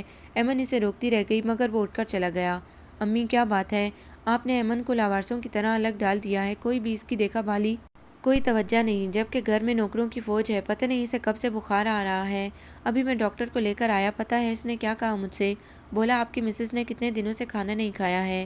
میں تو شرم سے گڑ گیا، کم سے کم اسے دودھ پلا دیا ہوتا۔ شہریار سا غصے میں تھا، ماں نے بات کو سنبھالا، مسکرا کر بولی، ابھی نئے نئے باپ بنے ہو نا؟ پھر انہوں نے بڑے پیار سے اس کا ہاتھ پکڑ کر اپنے پاس بٹھاتے ہوئے کہا، بیٹا میں کیا کروں، تمہاری بیوی بڑی ضدی ہے، دودھ اسے اچھا نہیں لگتا اور ڈبل روٹی کھانے سے اس کو اکائیاں آتی ہیں، کئی بار میں نے زبردستی سے سوپ پلایا ہے وہ چند گونٹ لے کر منہ پھیر لیتی ہے۔ میں نے اس کے لیے گوند مکھانے بنائے مگر اس نے ان کی طرف دیکھا تک نہیں۔ زیادہ کہو سنو تو رونا شروع کر دیتی ہے۔ تم ہی بتاؤ میں کیا کروں؟ رکشی کو کالج اور امبرین کو اسکول سے چھٹی نہیں ملتی، وہ اپنی اسٹڈی میں مصروف ہوتی ہیں۔ خوشنودی اس کی خدمت میں لگی رہتی ہے۔ اب تم خیر سے امریکہ سے واپس آ جاؤ تو اسے کہیں گھمانے کے لیے لے جانا، اب وہ ہوا بدل جائے گی، اس کی صحت بھی ٹھیک ہو جائے گی۔ نصرت نے کچھ اس طرح سے شیشے میں اتارا کہ وہ چپ چاپ چلا گیا اور خوشنودی کے ہاتھ دودھ ڈبل روٹی ایمن کے لیے بھجوا دی اور خود میڈیکل اسٹور چلا گیا دوا لینے۔ وہاب خان اور نصرت نے زبردستی شہریار کے لیے امریکہ جانے کا ٹور بنا لیا تھا۔ کاروبار کے سلسلے میں اصل میں ماں اسے یہاں سے ہٹانا چاہ رہی تھی۔ ان کی چال کو کوئی بھی نہ سمجھ پا رہا تھا مگر شہریار سخت تذبذب میں تھا کہ ایمن کو اس حالت میں چھوڑ کر وہ کیسے چلا جائے۔ نصرت نے اسے پیار سے سمجھایا، بیٹا یہ تمہارے مستقبل کا سوال ہے۔ تمہارے دونوں چھوٹے بھائیوں کو لندن اتنا پسند آیا کہ وہ اب یہاں آنا نہیں چاہتے۔ ماموں نے انہیں پڑھا لکھا کر اپنے بزنس میں شریک کر لیا ہے۔ اب یہاں تم ہی اپنے باپ کا بازو ہو، آگے یہ سارا کاروبار تمہیں ہی سنبھالنا ہے، تو ہمت اور عقل سے کام لو۔ ایمن ٹھیک ہو جائے گی، زندگی میں اتار چڑھاؤ تو آتے ہی رہتے ہیں، تم اپنا پروگرام مت خراب کرو، ہم لوگ ہیں نا یہاں دیکھنے والے۔ شہریار نے تیاری کر لی، ایمن پہلے سے ٹھیک نظر آ رہی تھی، شاید اس کی وجہ شہریار کی مکمل توجہ تھی۔ اس نے ایمن کو بڑی تسلی تشفی دی اور اسے مستقبل کے حسین خواب دکھا کر چلا گیا اور ایمن سلام آخر کے ساتھ اسے جاتا دیکھتی رہی، مسکراتی رہی۔ زندگی کے سنہرے خواب، مستقبل کے حسین خواب، بہار آفریں خواب۔ شہریار اتنے بہت سے خوابوں کے ہجوم میں ان کی تعبیریں کہاں ڈھونڈتی پھروں۔ کاش آپ جان سکتے کہ آسان نہیں اس دنیا میں خوابوں کے سہارے جی لینا، سنگین حقیقت ہے دنیا، یہ کوئی سنہرا خواب نہیں۔ اب میدان نصرت کے ہاتھ میں تھا۔ ایمن کو بڑی تیزی سے خوشنودگی کے ہاتھ سلو پوائزن کی ڈوز پلائی جانے لگے۔ اب بجائے صبح اور شام کے دوپہر میں بھی دودھ کا گلاس ایمن کے سامنے آنے لگا۔ وہ چیخ پڑی، خدارا مجھ پر رحم کرو، اتنا دودھ مجھ سے نہیں پیا جاتا۔ اس کی چیخ پر نصرت آ گئی۔ ارے کیا ہوا بیٹی؟ وہ برابر میں پڑی ہوئی کرسی پر بیٹھ کر اس کے بالوں پر ہاتھ پھیرنے لگی۔ تائی جان یہ بھر بھر کر گلاس دودھ کے میرے حلق سے نہیں اترتے، ایمن نحیف آواز میں بولی۔ ٹھیک ہے خوشنودگی، دودھ کو آدھا کر دو اور گلاس میں نہیں چینی کے مگ میں لا کر دو۔ دیکھو نا بیٹی، ڈاکٹر نے گولیاں دودھ کے ساتھ بتائی ہیں، چلو ایک کپ صحیح، اتنا دودھ تو تمہیں پینا ہے۔ خوشنودگی چینی کے مگ میں دودھ لے آئی اور نصرت نے اسے سہارا دے کر اٹھاتے ہوئے پہلے گولی اس کے منہ میں رکھی، پھر کپ ہونٹوں سے لگا دیا اور ایمن نے کوئی مزاحمت نہ کی۔ شاباش اب تم سو جاؤ۔ صرف دودھ ہی نہیں، سوپ اور آملیٹ میں بھی وہ قطرے ڈالے جاتے، بمشکل وہ ایک سلائس لیتی، آملیٹ بھی پورا نہ کھاتی۔ ایمن زیادہ تر سوتی رہتی، دواؤں کے زیر اثر۔ خوشنودگی سے کھلانے پلانے کے لیے اٹھاتی بھی تو آنکھیں بند ہوتی اور منہ کھلا ہوتا۔ وہ دن بدن موت کے قریب ہوتی گئی۔ ماں کا دودھ اور توجہ نہ ملنے سے ایک دن بچی فوت ہو گئی، مگر ایمن کو ہوش نہ تھا۔ جب کبھی وہ ہوش میں آتی اور اپنا پہلو خالی پا کر بچی کو پوچھتی تو خوشنودگی کہہ دیتی کہ بچی اپنی دادی کے پاس سو رہی ہے۔ ایمن پھر آنکھیں بند کر لیتی۔ آخر ایک دن اسے ایسا ڈوز دیا گیا کہ وہ پھر نہ اٹھ سکی اور موت کی باہوں میں قیامت کی نیند سو گئی۔ رکشی ایمن کی دن بدن گرتی اور بگڑتی حالت کو دیکھ اور محسوس کر رہی تھی۔ اس دن اس کا پرچہ تھا، رات کو ایمن کا انتقال ہو گیا تھا مگر نصرت نے ہوا تک نہ لگنے دی۔ پھر جب سب لوگ اپنے اپنے کاموں سے باہر چلے گئے تو انہوں نے فٹافٹ گھر میں غسل دلا کر ایمن کو اس کے آخری آرام گاہ تک پہنچا دیا۔ جب رکشی گھر آئی تو عود و لبان کی خوشبو نے اس کا خیر مقدم کیا۔ اس نے گھبرا کر اندر قدم رکھا تو سامنے کوریڈور میں سفید جھک چاندنی پر محلے کی کچھ عورتیں بیٹھی قرآن خوانی میں مصروف تھیں۔ وہ ماں کی طرف بھاگی، امی یہ کیا ہے؟ آگے اس کی آواز حلق میں پھنس گئی۔ نصرت نے بڑھ کر اسے سینے سے لگا لیا اور آنکھوں میں آنسو بھر کر بولی، بیٹی ایمن اللہ کو پیاری ہو گئی، طبیعت اس کی رات ہی کو بگڑ گئی تھی، میں نے فون کر کے ڈاکٹر کو بلایا، اس نے دیکھا اور دوا دے کر چلا گیا مگر صبح فجر کے وقت وہ فوت ہو گئی۔ رکشی نے جھٹکے سے سر اٹھا کر ماں کی طرف شاکی نظروں سے دیکھا۔ آپ نے مجھے کیوں نہ بتایا، میں نہ جاتی۔ وہ رو پڑی، تیرا امتحان تھا، رات دیر تک پڑھتی رہی تھی، اگر تو نہ جاتی تو تیرا سال خراب ہو جاتا، پھر آپ نے اتنی جلدی آپی کی تدفین بھی کر دی، میرا انتظار تو کیا ہوتا۔ امی میں اپنی آپی کا آخری دیدار تو کر لیتی۔ وہ روتے ہوئے بولی، امبرین بھی رو رہی تھی۔ نصرت گزن وہاں سے چلی گئی۔ کچھ دیر رونے کے بعد دونوں نے وضو کیا اور سپارہ لے کر خواتین کے پاس بیٹھ کر تلاوت کرنے لگی۔ فون پر بیٹے اور شوہر کو ایمن کی موت کی اطلاع دے دی۔ زین العابدین بھی عبدالوہاب کے ساتھ اسلام آباد کسی کام سے چلا گیا تھا۔ ایمن کی بیٹی کے انتقال کے بعد ہی وہاب خان گھبرا کر اسلام آباد چلے گئے تھے اور ساتھ میں زین کو بھی لے گئے، اور اب جب کہ ایمن کی موت کی خبر انہیں پہنچی تو وہ ایک دم گمسم سے ہو گئے۔ زین کو بھی دھچکا پہنچا تھا، اسے شبہ تھا کہ ایمن کے ساتھ یقیناً زیادتی ہوئی ہوگی۔ ایسی صورت میں جب کہ شہریار بھی نہیں ہے تو گھر والوں کو کھلی چھٹی مل گئی تھی، لیکن رکشی کو شبہ نہیں یقین تھا کہ اس کی پیاری آپی کو ماں نے زبردستی راستے سے ہٹایا ہے۔ اپنی بھتیجی رتابہ کی وجہ سے وہ اسے بہو بنا کر جلدی سے ایمن کی جگہ پر کرنا چاہتی تھی۔ کچھ لوگ حق رکھتے ہیں، حق جتاتے ہیں، حق مانگتے ہیں، مگر کچھ حق چھین لیتے ہیں، انہیں کسی کی پرواہ نہیں ہوتی۔ نصرت نے بھی ایسا ہی کیا تھا۔ رتابہ شہریار کی بچپن کی مانگ تھی، مگر اس دل کو کیا کہا جائے کہ وہ ایمن پر آ گیا تھا۔ شہریار نے بچپن کی اس مانگ کو یکلخت مسترد کر دیا تھا اور ایمن کے ساتھ اپنی شادی کا اعلان کر دیا تھا۔ گھر والوں کا ووٹ بھی ایمن کی طرف تھا، حتیٰ کہ عبدالوہاب خان نے بھی جب مرتے ہوئے بھائی کی آخری خواہش کا احترام کرتے ہوئے ایمن کو بہو بنانے کا فیصلہ کر لیا تو نصرت کو ہتھیار ڈالنا پڑے، مگر وہ اپنی شکست کو بھولی نہیں تھی۔ انہوں نے سوچ لیا تھا کہ وہ تسنیم کی بیٹی کو بسنے نہیں دیں گی، اسے یہ گھر ہی نہیں دنیا بھی چھوڑنی پڑے گی۔ پھر انہوں نے اس خوبصورتی سے پلاننگ کی کہ کوئی جول نہیں رہا۔ خوشنودگی کو جو ایک نرس تھی رازداری کا بھاری معاوضہ دے کر آمادہ کر لیا۔ وہ نرس ان کاموں میں ماہر تھی، کسی کو ہوا بھی نہ لگی اور موت نے زندگی پر فتح پا لی۔ ایک دن نصرت نے فون پر رتابہ کو ایمن کے انتقال کی خبر دی تو وہ حیران رہ گئی۔ پھپھو، ایمن اتنی جلدی کیسے مر گئی؟ ابھی تو سال بھی پورا نہیں ہوا۔ وہ الجھن میں پڑ گئی۔ رتی سے ٹی بی ہو گئی تھی، اس نے ہم سے یہ بات چھپائی۔ اسی عالم میں ڈیلیوری ہوئی تو طبیعت اور خراب ہو گئی۔ وہ تو ڈاکٹر نے جب انکشاف کیا تو میں ہکا بکا رہ گئی، اسے تو مرنا ہی تھا۔ اوہ بیچاری ایمن، اس نے ٹھنڈی سانس بھری۔ کیوں، کیا سوچنے لگی؟ پھپھو، میں سوچ رہی تھی کہ کچھ لوگ اتنی کم عمر لے کر کیوں آتے ہیں دنیا میں۔ چھوڑو، کیا فضول بات ہے، جتنا اس نے جینا تھا جی لی۔ میری بات غور سے سنو، شہریار آنے والا ہے، چنانچہ تم کچھ دن کے لیے آ جاؤ۔ ایسے میں شہریار کو ایک دوست، ایک غمگسار کی ضرورت ہوگی، یہی وقت ہے اس کے دل میں اترنے کا۔ میں جلد سے جلد اس کا نکاح تم سے کر دینا چاہتی ہوں تاکہ ایمن کی یادیں اسے ڈسٹرب نہ کر سکیں۔ میں کوشش کروں گی آنے کی۔ کوشش نہیں، بس آ جاؤ، میں نے بھابھی سے بات کر لی ہے۔ اچھا اچھا، رتی نے مسکرا کر فون رکھ دیا۔ اب پوری جائیداد، تمام سرمایہ مل اور دفتر صرف عبدالوہاب خان کا تھا، نہ بھائی نہ اس کی بیٹی نواسی۔ میدان صاف تھا۔ وہاب خان ہمیشہ سے جاں پرست تھے۔ نصرت کی اطلاع کے باوجود وہاب خان نے مزید ایک ماہ اسلام آباد میں لگا دیا۔ اس اثنا میں ایمن کا سوئم اور چیلم بھی اپنے اختتام کو پہنچ گیا تھا۔ گھر میں پہلا جیسے بلکہ کچھ زیادہ ہی خوشگوار موسم نظر آ رہا تھا۔ سب کے چہرے حشاش بشاش تھے۔ کچھ دیر کے لیے وہاب خان بھول گئے کہ اس گھر میں ایک جوان موت ہو چکی ہے۔ چند دن پہلے وہ رات ہی کو واپس آ گئے تھے اسلام آباد سے، مگر وہ گمسم تھے۔ انہوں نے بیوی سے بہت کچھ کہنا اور پوچھنا چاہا، مگر زبان جیسے گنگ ہو گئی تھی۔ صبح وہ ایمن کے کمرے میں گئے جو نئے سرے سے ڈیکوریٹ کر دیا گیا تھا، مگر اس کے باوجود ایمن کی شوقی نظریں انہیں اپنی طرف گھورتی نظر آ رہی تھیں۔ اس کی معصوم بچی کے رونے کی آواز صاف سنائی دے رہی تھی۔ وہ گھبرا کر باہر نکل آئے۔ انکل آپ آ گئے؟ رتابہ مسکراتی ہوئی آ کر ان سے لپٹ گئی۔ ہاں، میں رات کی فلائٹ سے آیا تھا۔ تم کب آئی؟ میں کل سے آئی ہوئی ہوں۔ دونوں باتیں کرتے ہوئے لان کی طرف نکل گئے۔ شہریار کب تک آ رہے ہیں انکل؟ اصل بات اس کی زبان پر آ گئی۔ وہ بھی اگلے ہفتے تک آ جائے گا۔ اور کون کون آیا ہے تمہارے ساتھ؟ کوئی نہیں، میں اکیلی ہوں۔ وہ مسکرائی۔ پھر دونوں نصرت کے پاس چلے گئے۔ وہ بہت خوش نظر آ رہی تھی۔ رتی کو وہاں چھوڑ کر وہ پھر واپس مڑے اور ادھر ادھر دیکھتے رہے۔ اس گھر سے ایمن کی ہر یادگار ہٹا دی گئی تھی یا تلف کر دی گئی تھی۔ ایمن کا نام کسی زبان پر نہ تھا۔ گھر کی تاریخ کے کسی صفحے پر ایمن اور اس کی معصوم بچی گلسمن کا نام نہیں لکھا تھا۔ ایک نئی تاریخ رقم ہو رہی تھی اور تاریخ مرتب کرنے والے بھی وہی ہاتھ تھے جنہوں نے ایمن اور اس کی اولاد کو اس خاندان سے بے دخل کر دیا تھا۔ شاید شہریار کی موجودگی میں اس دیدہ دلیری کی ہرگز گنجائش نہ نکل پاتی، اس لیے انہوں نے بہانے سے شہریار کو سامنے سے ہٹا دیا تھا اور اب وہ چین کی بنسری بجا رہے تھے۔ کبھی کبھی وہاب خان کا بیمار ضمیر کرا اٹھتا کہ وہاب، تو نے یہ اچھا نہیں کیا، خدا کو کیا جواب دے گا، تو وہ گھبرا کر پناہیں ڈھونڈنے لگتے۔ رفتہ رفتہ ان کے ضمیر کے ساتھ جرم کا یہ احساس بھی لمبی تان کر سو گیا۔ شہریار آ گیا تھا، ماں سے لپٹ کر دیر تک روتا رہا۔ ایمن کی یاد تازہ تھی، اس کی محبت، اس کے ساتھ گزرے ہوئے حسین لمحے، معصوم بچی کا گلاب چہرہ اور وقت رخصت ایمی کی آنکھوں کی حیثیت، ہونٹوں پر آزادہ سی لرزتی مسکراہٹ۔ کچھ بھی تو نہیں بھول پا رہا تھا۔ ہر لمحہ روز روشن کی طرح سامنے آ کر اسے تڑپا رہا تھا۔ کیا خبر تھی کہ لمحوں کی یہ جدائی دائمی جدائی بن جائے گی اور وہ پھر کبھی کسی کو نہ دیکھ سکے گا۔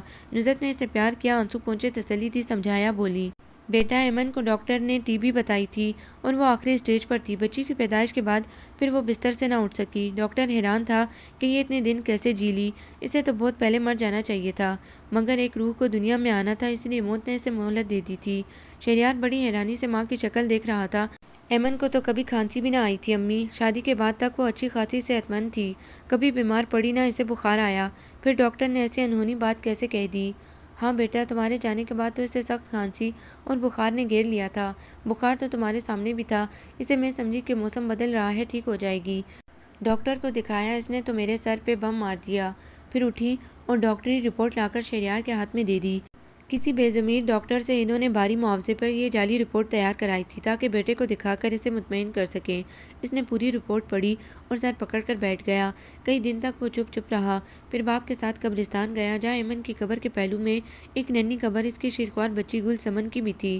اس نے بچی اور ایمن کی قبر پر فاتحہ پڑھی، دیر تک بیٹھا ان پر ہاتھ پھیرتا رہا، آنسو بہاتا رہا، ایمن سے معافیا مانگتا رہا، پھر باپ کے ساتھ واپس آ گیا۔ اب اسے گھر میں ہر قدم پر رتابہ ملتی، بنی سوری، ناز و ادا کے ساتھ ہنستی کھلکھلاتی، شوخیاں بکھیرتی ہوئی، اور وہ چپ چاپ خالی خالی نظروں سے اس کو دیکھتا رہتا۔ وقت بڑی تیزی سے گزر رہا تھا۔ اس کے سامنے حالات کا گرگ دھندا اور نت نئے رنگ میں زندگی کے عجائبات تھے جو اسے ہر پہلو حیران کر رہے تھے۔ ایمن کو وہ صبر کر چکا تھا کہ شاید مشیت عزتی یہی تھی، مگر اس کی روح سے شرمندہ تھا، وہ اس کی حفاظت نہ کر سکا۔ اسے یہ اندازہ تو ہو گیا تھا کہ نفرتوں اور بیگانگی کے اس ماحول میں کوئی کب تک زندہ رہ سکتا تھا، جبکہ ایمن تو بڑے نازک احساسات کی مالک اور بڑی غیور لڑکی تھی۔ میرے خلوص اور محبت پر اسے کوئی شک نہیں تھا، یقیناً اس نے مجھے معاف کر دیا ہوگا کیونکہ اس کا دل دریا تھا۔ اب مسئلہ رتابہ کا تھا۔ ایک دن نصرت نے آنکھوں میں آنسو بھر کر شہریار سے کہا، بیٹا بھول جا سب کچھ، وہ اتنی مختصر زندگی لے کر آئی تھی، نہ بیمار ہوتی تو کوئی حادثہ اس کی موت کا سبب بن جاتا۔ رتابہ بہت اچھی لڑکی ہے، ہر چند کہ ایمن سے تمہاری شادی ہونے پر میری بھائی باوچ مجھ سے ناراض تھے، لیکن اگر اب بھی میں ان کے آگے دامن پھیلاؤں تو وہ رتابہ کو میری جولی میں ڈال دیں گے، انکار نہیں کریں گے۔ تمہیں شاید یقین نہ آئے مگر یہ حقیقت ہے، ایمن کی موت پر اس نے بڑے آنسو بہائے ہیں، پورا قرآن شریف اسے پڑھ کر بخشا ہے۔ تمہارے حوالے سے وہ ایمن کی بڑی عزت کرتی تھی۔ میرے لال، وہ تمہاری زندگی کے سارے کانٹے اپنی پلکوں سے چن لے گی، تمہیں اتنی خوشیاں دے گی جس کا تم تصور بھی نہیں کر سکتے۔ شہریار نے سر اٹھا کر ماں کی طرف دیکھا۔ امی، آپ کی خوشی یہی ہے تو مجھے کوئی اعتراض نہیں۔ ایمن نہیں تو کوئی بھی ہو، اس کی آواز میں اداسی تھی۔ اے جیتے رہو میری جان۔ ماں نے اسے گلے سے لگا لیا۔ نصرت نے ذرا بھی اسے سنبھلنے کی مہلت نہ دی اور دوسرے ہفتے ہی رتابہ اس کی شریک غم بن کر اس کی زندگی میں داخل ہو گئی۔ رتابہ نے اپنی محبت اور باتوں سے مختصر عرصے میں اسے سنبھال لیا تھا۔ شہریار منافقت کو پسند نہ کرتا تھا، اسی لیے اس نے ماضی کے سارے دریچے اپنے ہاتھ سے بند کر دیے تھے۔ وہ دو کشتیوں کا مسافر بننا نہیں چاہتا تھا۔ عبدالوہاب خان نے اپنے حلقے میں بڑا نام اور کافی دولت کمائی تھی۔ زین العابدین سے وہ بہت خوش تھے۔ ان کی ترقی اور نیک نامی میں زین کی محنت اور دیانتداری کا بھی بڑا ہاتھ تھا۔ ایک دن آخر اس نے ہمت کر ہی لی، ایک عرصے سے وہ موقع کی تلاش میں تھا اور آج وہ موقع آ گیا تھا۔ عبدالوہاب خان بہت خوش تھے۔ زین نے مسکراتے ہوئے ان سے کہا، سر، اگر میں آپ سے کچھ مانگوں تو آپ انکار تو نہیں کریں گے؟ ہاں ہاں، مانگ کر تو دیکھو، کیا مانگنا چاہتے ہو؟ میں تمہیں اسسٹنٹ ڈائریکٹر بنا دوں، کوئی بنگلہ کوٹھی الاٹ کر دوں یا پکنک ٹور پر تمہیں امریکہ کینیڈا بھیج دوں، بولو کیا چاہتے ہو؟ نہیں سر، میں کوئی عہدہ چاہتا ہوں آپ سے، نہ کوئی بنگلہ کوٹھی اور نہ ہی امریکہ کینیڈا کی سیر مجھے مطلوب ہے۔ پھر کیا چاہتے ہو بھائی؟ کچھ منہ سے تو بولو۔ وہاب خان نے ایک کہکا لگایا، سر میں آپ سے رکشی کا ہاتھ چاہتا ہوں، آپ مجھے اپنی فرزندی میں لے لیں۔ عبدالوہاب خان کے چہرے کا رنگ ایک دم متغیر ہو گیا، ایک دم ہی وہ چل پڑے۔ بڑی اجنبی نظروں سے انہوں نے زین العابدین کو بڑی حیرانی سے دیکھا اور دھاڑ کر بولے، اتنا بڑا سوال کرنے سے پہلے تم نے اپنی حیثیت تو دیکھ لی ہوتی، میں تمہاری اس جرأت کو کیا نام دوں؟ بہتر یہی ہے کہ اب تمہاری زبان پر میری بیٹی کا نام نہ آئے۔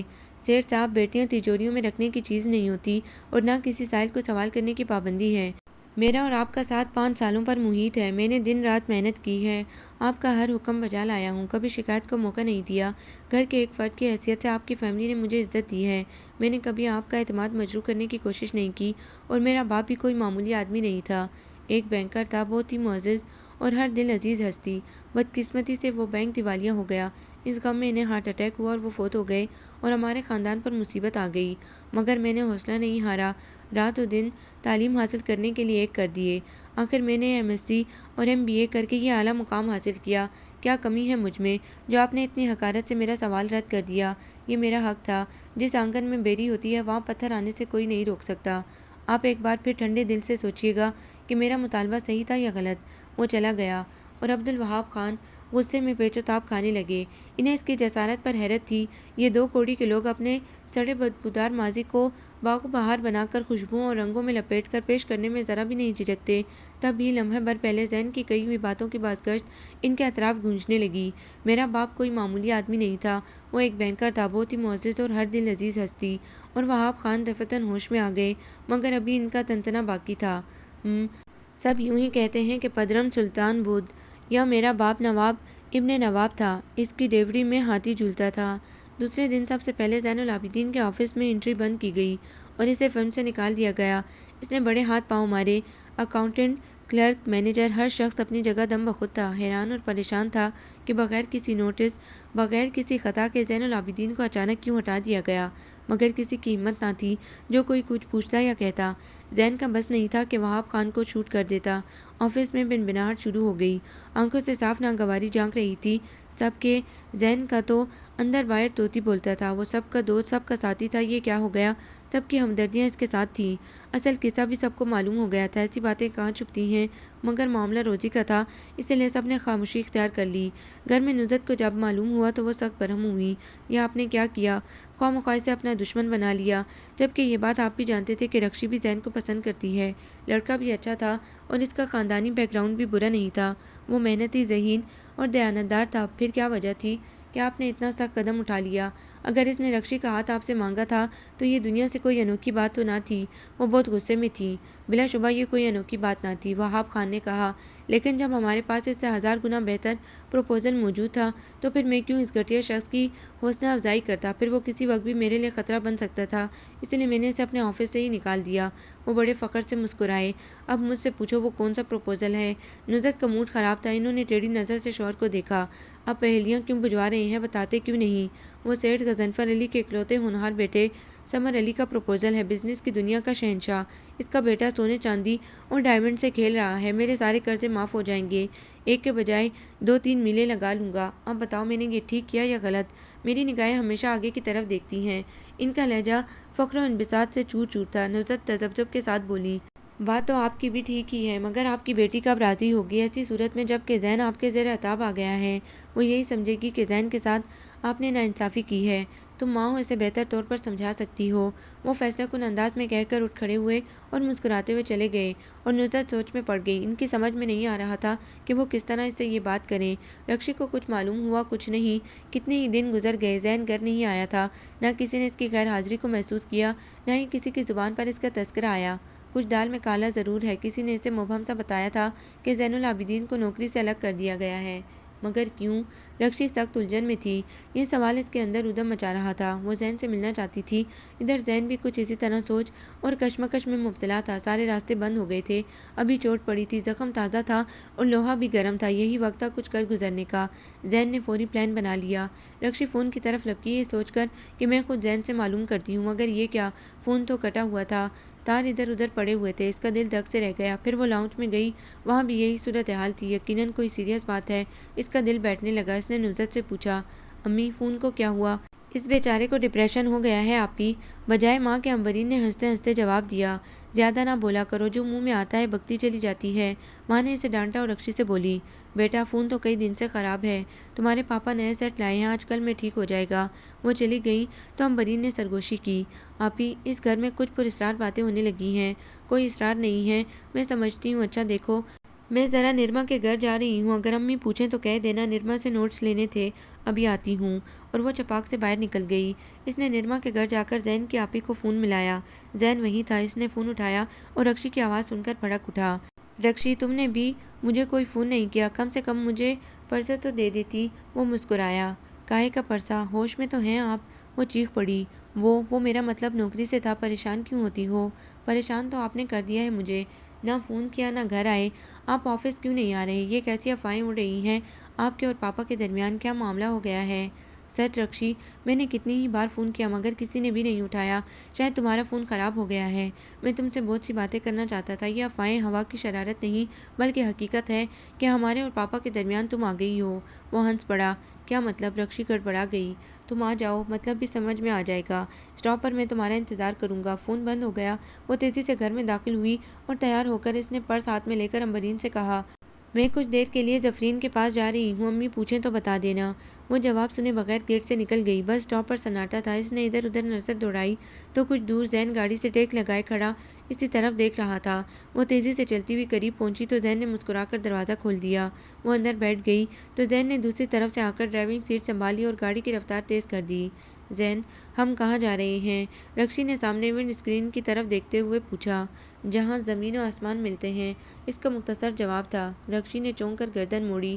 اس کے چہرے پر بڑی سنجیدگی تھی اور نگاہیں ونڈ اسکرین پر ٹریفک کے ہجوم پر لگی ہوئی تھیں۔ وہ الجھ کر رہ گئی۔ اس نے مزید چھیڑنا مناسب نہ سمجھا کیونکہ گاڑی رش میں پھنس گئی تھی۔ دونوں کے درمیان خاموشی کی دبیج چادر تنی ہوئی تھی۔ جب ٹریفک کا شور تھما تو وہ اپنے خیالوں سے نکلی۔ اس نے گھبرا کر سامنے دیکھا تو کورٹ کی عمارت نظر آئی۔ وہ گنگ سی دیکھتی رہی۔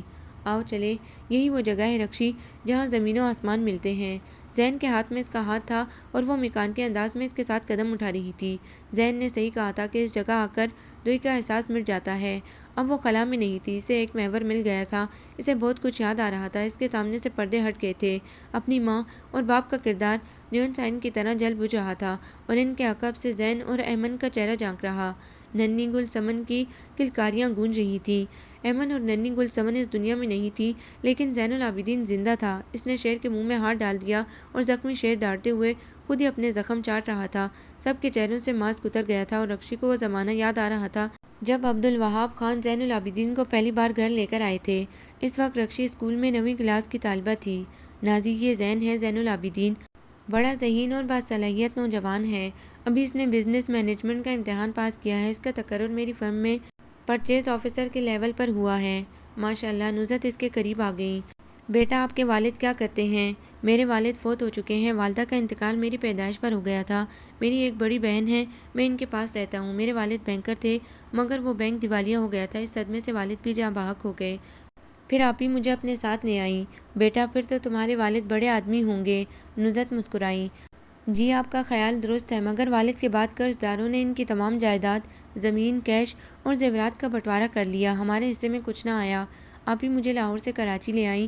یہیں میں نے اپنی تعلیم مکمل کی اور پھر میں وہاب انڈسٹریز میں آ گیا۔ زین نے مسکرا کر سر جھکا لیا۔ اور تمہارے بہن بہنوئی؟ میری آپ ہی کی کوئی اولاد نہیں تھی، اس لیے میرے بہنوئی نے دوسری شادی کر لی۔ وہ لاہور میں ہیں اور آپ ہی نے یہاں کوچنگ سینٹر کھول لیا ہے۔ بس یہاں پر انٹرویو ختم ہو گیا۔ اوہ، نصرت نے ہونٹ سکیڑے جیسے اس اطلاع نے انہیں مایوس کیا ہو۔ زین کی رکشی سے ملاقات میٹرک کے بعد ہوئی تھی جب اس نے اپنی سہیلیوں کو پارٹی دی تھی۔ وہاب خان نے کچھ سامان بھیجا تھا گھر کے لیے زین کے ہاتھ۔ اس میں سب سے نمایاں 2 منزلہ بڑا سا کیک تھا۔ ڈرائیور سامان اٹھائے ہوئے تھا۔ السلام علیکم۔ زین کے ہاتھ میں کیک کا خوبصورت پیک تھا۔ رکشی حسین تو تھی، اس پر خوبصورت ڈریسنگ نے اور 4 چاند لگا دیے تھے۔ وہ مسکراتی ہوئی زین کی طرف بڑھی۔ وعلیکم السلام، کیا آپ فوڈ کمپنی سے آئے ہیں؟ ابھی وہ کچھ جواب دینے والا تھا کہ نصرت آ گئی۔ ارے رکشی، یہ تمہارے پاپا کے آفس میں سیلز مینیجر ہیں، ان کا نام زین العابدین ہے۔ اوہ سوری، تشریف رکھیے۔ رکشی نے مسکرا کر کچھ جھیم کر کہا۔ جی شکریہ، میں صرف یہ چیزیں پہنچانے آیا تھا اور آپ کے پاپا نے کہا ہے وہ دیر سے آئیں گے۔ وہ مڑا۔ ارے بیٹا، چائے تو پی لیتے۔ نصرت نے آگے بڑھ کر کہا۔ نہیں میڈم، میں اس وقت ڈیوٹی پر ہوں۔ وہ سلام کر کے ڈرائیور کے ساتھ نکل گیا۔ یہ ان دونوں کی پہلی ملاقات تھی اور دونوں کے دل ایک ساتھ دھڑکے تھے۔ وہ چلا گیا تھا مگر اپنی خوبصورت پرسنالٹی کا سحر اس کے اندر پھونک گیا تھا اور زین کو وہ معصوم سی پیاری لڑکی اچھی لگی تھی۔ اب اکثر وہاب خان زین کو گھر لے آتے تھے اور اپنے کمرے میں بیٹھ کر فرم اور سیلز کے سلسلے میں ڈسکس کرتے، کچھ ہدایات دیتے، پھر چائے پی کر زین چلا جاتا۔ اب رکشی اور زین بھی مسکراہٹوں کا تبادلہ ہو جاتا۔ پھر رفتہ رفتہ 1-2 باتیں ہونے لگیں۔ خصوصاً نصرت اس کی بڑی تعریف کرتی تھی اور شہریار بھی اسے پسند کرتا تھا۔ ایمن زین کی آپی انجم فرحان کے کوچنگ سینٹر میں ٹیوشن پڑھنے آتی تھی۔ انجم نے ایمی کو اپنی بیٹی بنایا ہوا تھا، اس حوالے سے ایمن زین کی بہن ہوتی۔ ایمن کا کوئی بھائی نہیں تھا، اسے زین کی شکل میں بھائی مل گیا تھا۔ ایمی سے ملنے کبھی کبھی شہریار بھی سینٹر میں آنے لگا۔ اس کی اور زین کی دوستی ہو گئی تھی۔ شہریار نے زین کو اپنا پرابلم بتا دیا تھا کہ وہ ایمن سے شادی کرنا چاہتا ہے مگر والدین راضی نہیں ہیں۔ زین نے مسکرا کر کہا، یار مجھے تم جیسا بہنوئی کہاں ملے گا؟ میں اپنی بہن اور دوست کی خاطر ہر طرح تعاون کرنے کو تیار ہوں مگر تمہارے والد میرے باس ہوتے ہیں، اس لیے میں کھل کر سامنے نہیں آ سکتا، صرف دعا ہی کر سکتا ہوں۔ ہاں دوست، میرے لیے تمہاری دعائیں کافی ہیں۔ معصوم اور بے غرض بندوں کی دعائیں اللہ میاں جلدی سن لیتے ہیں، شہریار نے کہا۔ اتنی راہ اور رسم ہونے کے باوجود کبھی زین نے اسے رکشی کا کوئی ذکر نہیں کیا، حالانکہ کئی بار مدعا زبان پر آتے آتے رہ گیا، مگر زین اس چیز کو خود غرضی پر محمول کرتا تھا، اسے جو کرنا ہے خود کرے گا۔ ایک بار رکشی ایمن سے ملنے کوچنگ سینٹر گئی تو اس نے وہاں زین کو دیکھا، کیونکہ انجم نے گھر ہی میں اپنا سینٹر کھولا تھا، اس کے لیے اس نے 2 کمرے مخصوص کر لیے تھے۔ زین بھی اسے دیکھ کر ٹھٹک گیا۔ آپ یہاں؟ زین نے 2 قدم بڑھ کر پوچھا۔ جی ہاں، میری آپی ایمن یہاں ٹیوشن پڑھنے آتی ہے، میں نے سوچا گھر جانے سے بہتر ہے میں یہاں ان سے مل لوں۔ اوہ، تو آپ میری بہن سے ملنے آئی ہیں؟ ذہی نصیبی سی بہانے سے صحیح، آپ سے ملاقات تو ہوئی۔ ایمن آپ کی بہن؟ وہ حیرانی سے بولی، تبھی انجم اور ایمن آ گئی۔ ارے رکشی تم! ایمی دوڑ کر اسے لپٹ گئی۔ آپی، میرا جی چاہ رہا تھا آپ سے ملنے کو، ایمن نے اسے پیار کر لیا۔ پھر انجم آگے بڑھی۔ ایمن کے منہ سے میں نے آپ کا ذکر بہت سنا ہے، اور یہ بھی کہ آپ ایمن کی تایا زاد ہیں۔ وہ رکشی سے مخاطب تھی۔ دوسری بات یہ ہے رکشی کہ ایمن میری منہ بولی بہن ہے، اور اب لگتا ہے جیسے وہ میری ماں جائی ہو۔ وہ مسکرایا۔ اور آپی ایک اہم انکشاف تو رہ گیا، زین نے کہا تو آپی ہنس پڑی۔ چلو وہ بھی بتا دو۔ رکشی میرے باس عبدالوہاب خان کی لاڈلی بیٹی ہیں، اور اس حوالے سے میرا بھی ان سے کچھ تعلق بنتا ہے۔ صرف کچھ؟ ایمن نے شریر نظروں سے زین کو دیکھا، پھر رکشی کی طرف دیکھ کر مسکرائی، اور رکشی گھبرا کر انجم کی طرف دیکھنے لگی تو انہوں نے اسے گلے سے لگا لیا۔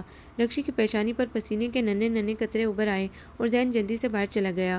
انجم نے مسکرا کر دونوں کو دیکھا اور رکشی کو صوفے پر بٹھا کر کہا، تم دونوں باتیں کرو، میں چائے لا رہی ہوں۔ وہ چلی گئی تو ایمن نے رکشی سے پوچھا، رکشی تمہیں زین پسند ہے؟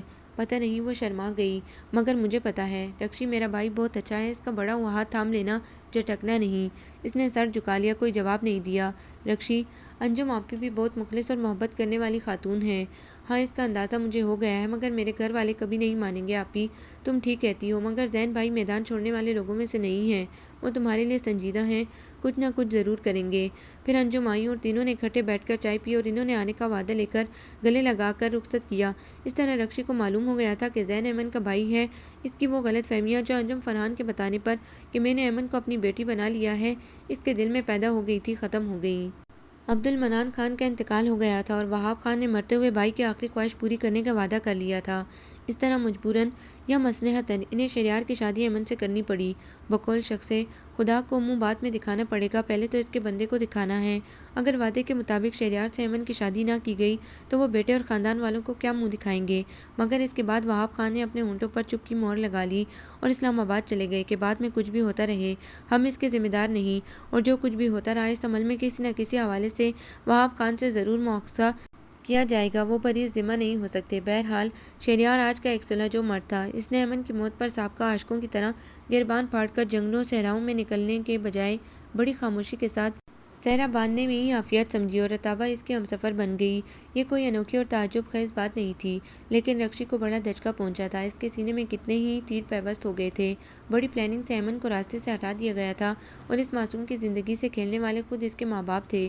یہ بات اس کے حلق سے کسی طرح نہیں اتر رہی تھی، جتنی بار سوچتی دل سے لہو ٹپک پڑتا۔ پھر وہ شاخسانہ رونما ہوا جس کی وجہ سے زین العابدین کو وہاب خان نے اپنی فرم سے نکال دیا۔ اس کے بعد تو وہ کچھ ہو گیا جس کے متعلق رکشی نے کبھی نہ سوچا تھا۔ ایمن آپی نے سچ ہی کہا تھا کہ میرا بھائی میدان چھوڑنے والا نہیں ہے، مگر اب کیا ہوگا؟ یہ سوال اس کے اندر کچوکے لگا رہا تھا۔ زمین و آسمان تو مل گئے تھے، مگر جو طوفان گرج کے ساتھ اس کی طرف بڑھ رہا تھا، اسے کون روکے گا؟ چونکہ اس نے گریجویشن کر لیا تھا، اس لیے غضنفر علی کی فیملی کو آنے سے کوئی نہیں روک سکتا تھا۔ پھر ایک اور دھماکہ ہوا۔ زفرین کو نزہت شاپنگ سینٹر میں مل گئی۔ اس نے یہ موقع ہاتھ سے نہ جانے دیا۔ ڈرائیور کو کچھ دیر رکنے کا اشارہ کر کے وہ نزہت کے ساتھ ایک ہوٹل میں پہنچ گئیں۔ ایک تنہا اور آخری میز پر دونوں جا کر بیٹھ گئیں۔ آنٹی، اس وقت چائے کی بڑی طلب ہو رہی تھی، اور میں نے کبھی تنہا چائے نہیں پی، سوچ رہی تھی کہ کوئی ساتھی مل جائے کہ آپ نظر آ گئیں۔ جیتی رہو بچی، مجھے بھی بڑی دیر ہوئی گھر سے نکلے ہوئے، میں بھی اس وقت بڑی تھکن محسوس کر رہی تھی۔ بیرا آ گیا تھا۔ زفرین نے برگر اور چائے کا آرڈر دے دیا۔ کیا خریداری کر ڈالی آپ نے آنٹی؟ زفرین گفتگو آگے بڑھاتے ہوئے بولی۔ کچھ سوٹ پیس اور اس کی میچنگ کی چیزیں لینی تھی۔ اب ماشاءاللہ رکشی نے گریجویشن کر لیا ہے، شہریار کی طرف سے بھی میں فارغ ہو چکی ہوں، سوچ رہی تھی کہ رکشی کے فرض سے بھی ادا ہو ہی جاؤں۔ اب کے ہفتے سیٹھ غضنفر علی کے گھر سے کچھ خواتین آ رہی ہیں رکشی کو دیکھنے۔ کون؟ غضنفر علی؟ تمہارے انکل کے بزنس پارٹنر اور دوست کا بیٹا ہے سمر علی، عرصے سے وہ پیچھے پڑے ہیں۔ اوہ، زفرین کے منہ سے نکلا۔ اسے اثنا میں دونوں چائے اور برگر سے انصاف بھی کرتے رہے۔ ایک بات کہوں آنٹی؟ زفرین نے ٹشو سے منہ صاف کرتے ہوئے کہا۔ ہاں ہاں ضرور کہو، بھئی تم تو رکشی کی سہیلی ہو، بلکہ تم خود آ جانا، ان لوگوں سے بھی مل لینا۔ بات یہ ہے آنٹی کہ جب بیٹی کا نکاح ہو جائے تو اس سے زیادہ دن گھر نہیں بٹھانا چاہیے۔ آپ ان لوگوں سے معذرت کر لیں اور رکشی کو جلد رخصت کرنے کی تیاری کریں۔ کیا مطلب ہے تمہارا؟ کیسا نکاح؟ کس کی رخصتی؟ وہ گھبرا کر کھڑی ہو گئیں۔ آپ کی اطلاع کے لیے عرض ہے کہ رکشی اور زین العابدین نے کورٹ میرج کر لی ہے۔ یہ کیوں ہوا یہ بات آپ لوگوں سے بہتر کوئی نہیں جانتا۔ مجھ سے تو رکشی نے کہا تھا کہ میں آپ کو بتا دوں کہ آپ اس کے لیے کچھ نہ سوچیں، اس نے اپنا راستہ منتخب کر لیا ہے۔ اتنا سن کر نصرت دم سے کرسی پر گر سی گئیں۔ ان کی سانس تیز تیز چلنے لگی۔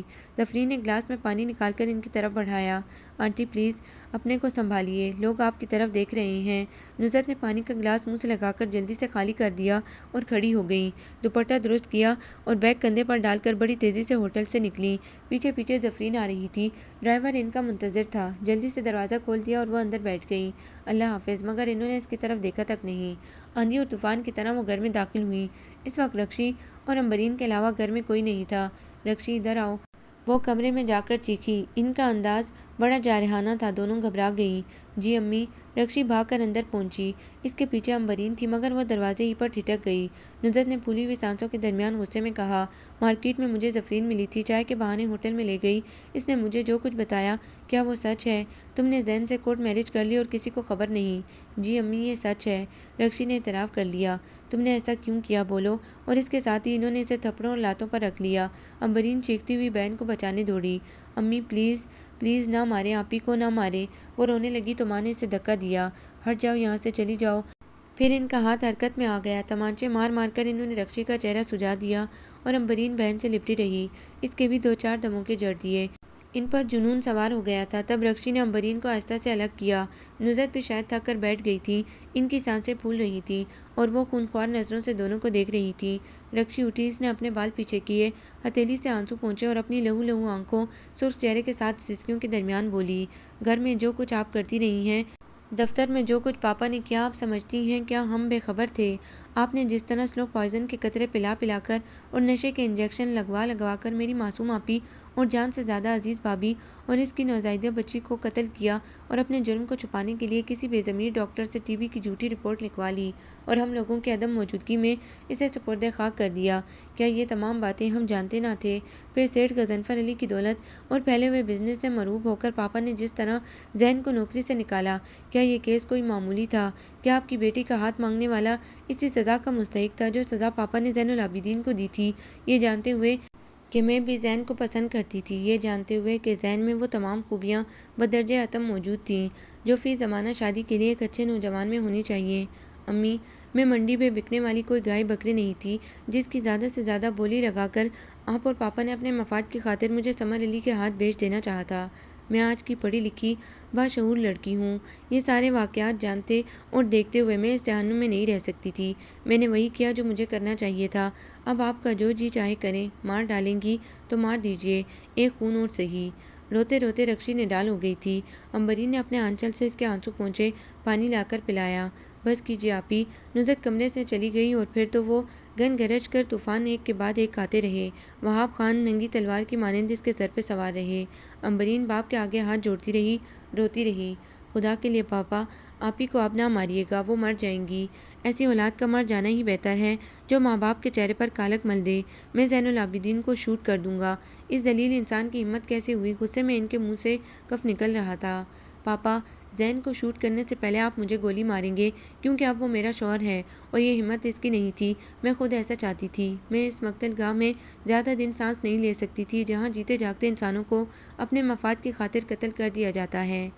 شہریار ان دنوں شمالی علاقے میں رتابہ کے ساتھ ہنی مون منا رہا تھا۔ رات کو دونوں میاں بیوی میں جانے کیا پلاننگ ہوئی کہ ایک دم پانسا ہی پلٹ گیا۔ عبدالوہاب خان جلدی آفس چلے گئے۔ رکشی تمام رات بے چینی سے کروٹیں بدلتی رہی، سوچتی رہی کہ زین سے کسی طرح رابطہ کرے اور یہاں سے کیسے نکلے۔ صبح امبرین نے بڑی مشکل سے رکشی کو باتھ روم بھیجا، جا کر نہا لیں، خلیہ درست کر کے کچھ کھا پی لیں۔ آپی، میں آپ سے وعدہ کرتی ہوں کہ کسی نہ کسی طرح زین بھائی کو فون کر کے میں انہیں سب کچھ بتا دوں گی، آپ مجھے ان کا فون نمبر دے دیں۔ رکشی نے پیار سے اس کے گال تھپ تھپائے اور اس بات میں سر ہلاتی ہوئی باتھ روم چلی گئی۔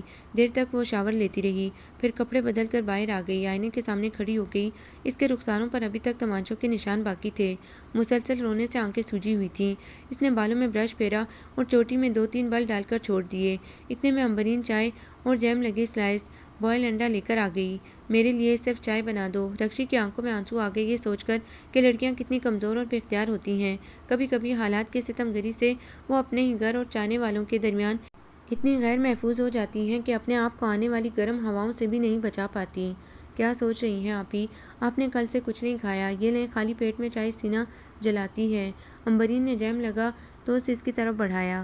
امبرین تم صرف سینہ جلانے کی بات کر رہی ہو، میں تو پوری کی پوری شعلوں میں گر گئی ہوں، نکلنے کا کوئی راستہ نظر نہیں آتا۔ آپی گھبرائیں نہیں، راستے خود بخود سمٹ جائیں گے۔ وہ زبردستی ٹوسٹ اس کے ہاتھ میں دے کر چائے بنانے لگی۔ وہ آہستہ آہستہ ٹوسٹ کھانے لگی۔ آپ نے مجھے یہ کس راستے پر لا کر کھڑا کر دیا ہے زین، جس کی کوئی منزل نہیں؟ وہ تصور میں زین سے شکوہ کرنے لگی اور ٹوسٹ ختم کر کے اس نے چائے کی طرف ہاتھ بڑھایا تو امبرین نے ایک اور سلائس اس کے ہاتھ پر رکھ دیا۔ پلیز آپی، ایک میری خاطر پھر بس۔ امبرین کی آنکھوں میں التجا تھی اور مجبوراً اسے کھانا پڑا۔ پھر انڈا بھی اگل نگل کر کھا ہی لیا۔ شاباش، میری آپی کتنی اچھی ہیں۔ امبرین نے مسکرا کر چائے کا کپ اس کے ہاتھ میں دے دیا۔ وہ آہستہ آہستہ سپ لیتی رہی۔ کچھ دیر گزری تھی کہ نصرت اندر آ گئی۔ رکشی نے نگاہ اٹھا کر بھی نہیں دیکھا۔ وہ آ کر ایک دم بیٹی سے لپٹ کر رونے لگی۔ مجھے معاف کر دے میری جان، میں نے تیرے ساتھ بڑا ظلم کیا۔ رات کو ہم دونوں نے فیصلہ کیا ہے کہ جو ہونا تھا وہ ہو چکا، اب وہ حویلہ کرنے سے کیا فائدہ۔ اس لیے ہمیں زین العابدین کے گھر والوں کو اطلاع بھجوا دینی چاہیے کہ بہو کو آ کر رخصت کرا لی جائے۔ رخصتی کی جو تاریخ وہ کہیں گے وہی ہم رکھ لیں گے۔ پہلی بار رکشی نے نگاہ اٹھا کر ماں کے چہرے کو غور سے دیکھا، جیسے وہ ان کی باتوں کی تصدیق چاہ رہی ہو۔ نصرت شرمندہ ہو گئی۔ نہ میری جان، تیرے پاپا بھی بہت شرمندہ ہیں کہ میں نے اپنی پھول سی بچی پر ہاتھ اٹھایا۔ اور وہ بے تحاشا اس کے گال چومنے لگی، مگر رکشی کو ان کی کسی بات کا یقین نہیں آ رہا تھا۔ وہ اپنے اور زین کے اطراف ایک ان دیکھا جال بنتے دیکھ رہی تھی۔ گھر میں رکشی کی رخصتی کی تیاریاں ہونے لگیں اور اسے سنانے کے لیے وہاب خان اور نصرت میں زور زور سے باتیں ہونے لگتیں۔ وہ کہتے، بھائی میں نے گلستان رومی میں ایک بنگلہ الاٹ کروا لیا ہے رکشی اور زین العابدین کے لیے۔ وہ کوٹھی ان کی ضروریات اور آسائش سے آراستہ ہوگی۔ یقیناً اب میری بیٹی اور داماد کو مجھ سے کوئی شکایت نہیں ہوگی۔ میں نے زین العابدین کو معاف کر دیا اور اس کے سابقہ سروس بحال کر دی ہے۔ اس عمر میں بچے اکثر ایسی غلطیاں کر بیٹھتے ہیں۔ کوئی بات نہیں، مجھے اپنی بیٹی کے حوالے سے ہر وہ چیز، ہر وہ شخص عزیز ہے جو اس سے عزیز ہو۔ اس قسم کی باتیں محض رکشی کو مطمئن کرنے کے لیے کی جا رہی تھی۔ ماں نے کہا، بیٹی تم جیولر کے پاس چل کر زیورات خود پسند کر لو، مگر اس نے انکار کر دیا۔ نہیں امی، آپ خود ہی خرید لیں۔ تم چلو امبرین۔ نہیں امی، میں آپی کے پاس رہوں گی۔ ٹھیک ہے، میں خود چلی جاؤں گی۔ وہ جا کر گاڑی میں بیٹھ گئیں۔ پھر ایک سے ایک ڈائمنڈ کے جڑاؤ اور سادہ سیٹ جیولر کے یہاں سے آتے گئے۔ نت نئے ڈیزائن کے فیشنیبل سوٹ اور اس کی میچنگ کی چیزیں آتی اس کے سامنے لائی جاتی، اس کی پسند پوچھی جاتی اور وہ بے دلی سے ہاں میں گردن ہلا دیتی۔ اس کا دل رو پڑتا، کاش ان کی محبت میں سچائی ہوتی، دکھاوا نہ ہوتا، اپنی جھوٹی انا اور ہوس کی ملمہ سازی نہ ہوتی۔ نصرت کے جانے کے بعد رکشی نے امبرین کو 2 فون نمبر دیے، ایک زین کا، دوسرا اپنی ایک شناسہ دوست روبی کا۔ زین کو پورا واقعہ بتا کر کہنا کہ آپ بھی بہت پریشان ہیں اور پتہ لگائیے کہ تجدید تعلقات کا آپ کون سا نیا ڈرامہ اسٹیج کیا جا رہا ہے اور اس میں آپ کا کیا کردار ہے۔ اور روبی کو فون پر اپنا تعارف کرا دینا کہ میں رکشی کی چھوٹی بہن ہوں امبرین، اور کہنا کہ آپ بھی رکشی نے آپ کو فوراً بلایا ہے، اس کے علاوہ کوئی بات نہ کرنا۔ امبرین دونوں فون نمبر پرس میں رکھ کر چلی گئی۔ نصرت کا پروگرام سارے دن کا تھا۔ رکشی کو اطمینان تھا کہ وہ روبی سے ملاقات کے بعد ہی آئیں گی اور اس کا خیال درست نکلا۔ روبی اپنی بائک پر آ گئی۔ وہ CIA کے محکمے کی ایک رکن تھی۔ اچانک ایک واقعے نے اس کی روبی کو دوست بنا دیا تھا۔ ایک دن کالج سے واپسی میں کچھ گنڈے اس کے ساتھ لگ گئے۔ گرمیوں کے دن تھے، سڑکوں پر سناٹا تھا، نہ رکشہ ملا نہ ٹیکسی، مگر وہ خدائی فوجدار مل گئے۔ قریب تھا کہ ان سے ہاتھا پائی ہو جاتی کہ ایک اسکوٹر دڑ دڑاتی ہوئی ان کے بیچ آ کر کھڑی ہو گئی۔ وہ سمجھے کہ انہی کے قبیلے کا کوئی جوان ہے، مگر جب اس نے سر سے ہیلمٹ اتارا تو وہ لڑکی نکلی اور اس نے فوراً پستول نکال لیا۔ تب وہ گنڈے سر پر پاؤں رکھ کر بھاگے۔ رکشی نے اس اجنبی لڑکی کا شکریہ ادا کیا۔ اگر آپ اس وقت نہ آ جاتی تو یہ تینوں مل کر جانے میرا کیا حشر کر دیتے۔ آپ تنہا گھر سے کیوں نکلتی ہیں؟ وہ بھی اس دوپہر میں؟ لڑکی مسکرائی۔ بس آج کالج میں دیر ہو گئی، لڑکیوں کے ساتھ نکلی تھی، میری گاڑی گیراج میں پڑی ہے، وہ سب تو اپنے اپنے گھر چلی گئیں۔ میں نے سوچا جلدی گھر پہنچ جاؤں گی، مگر ایک موڑ پر وہ تینوں شیطان مل گئے۔ خیر آئیے میں آپ کو گھر تک چھوڑ دوں، آپ کہاں تکلیف کریں گی، میں چلی جاؤں گی، رکشی نے شرمندہ شرمندہ لہجے میں کہا۔ اور اگر آپ کے 3 کے بجائے 4 شیطان مل گئے تو آپ کیا کریں گی؟ جلدی بیٹھیں، اس نے ہنس کر کہا اور وہ پیچھے بیٹھ گئی۔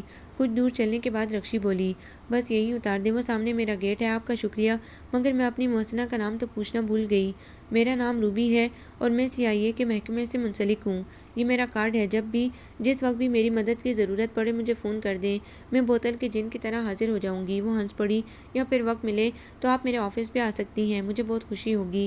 ایسے شیطانوں سے نپٹنے میں مجھے مزہ آتا ہے۔ وہ چلی گئی۔ اس کے بعد رکشی ایک بار اس کے آفس گئی۔ روبی بہت خوش ہوئی، دیر تک باتیں ہوتی رہیں۔ دوسری بار اس وقت ملی جب زین سے اس کی کورٹ میرج ہو چکی تھی۔ زفرین سے سب کچھ کہنے کے بعد بھی وہ خوفزدہ تھی، اور رکشی نے روبی سے فون پر ٹائم مانگا تھا اپنے لیے، اور وہ روبی کے بتائے ہوئے گارڈن میں آ گئی تھی۔ اس وقت رکشی نے اس سے کچھ بھی نہیں چھپایا اور پوچھا، اگر کسی ایمرجنسی میں مجھے تمہاری مدد کی ضرورت پڑی تو تم میری مدد کرو گی؟ اور روبی نے اسے لپٹا لیا تھا۔ اس مختصر عرصے میں تم مجھے بہت عزیز ہو گئی ہو، بلا کر تو دیکھو مجھے۔ اور آج جب کہ وہ چاروں طرف سے گر گئی تھی، اسے دفتن روبی کا خیال آ گیا اور اس کا فون نمبر امبرین کو دے دیا۔ حسب توقع وہ آ گئی، رکشی سے نوکروں کی نظروں سے بچاتی ہوئی اوپر لے گئی اور اس کا ہاتھ پکڑ کر روتے ہوئے بولی، روبی، کیا کبھی جنم دینے والے ماں باپ بھی اولاد کے حق میں کانٹے بو سکتے ہیں، اپنے مفاد کی خاطر انہیں زندہ دفن کر سکتے ہیں؟ ہاں رکشی، آج کے زمانے اور دولت و اعلیٰ اسٹیٹس کی اس دوڑ میں ہر چیز داؤ پر لگ جاتی ہے، خواہ وہ اولاد ہو یا ماں باپ ہوں۔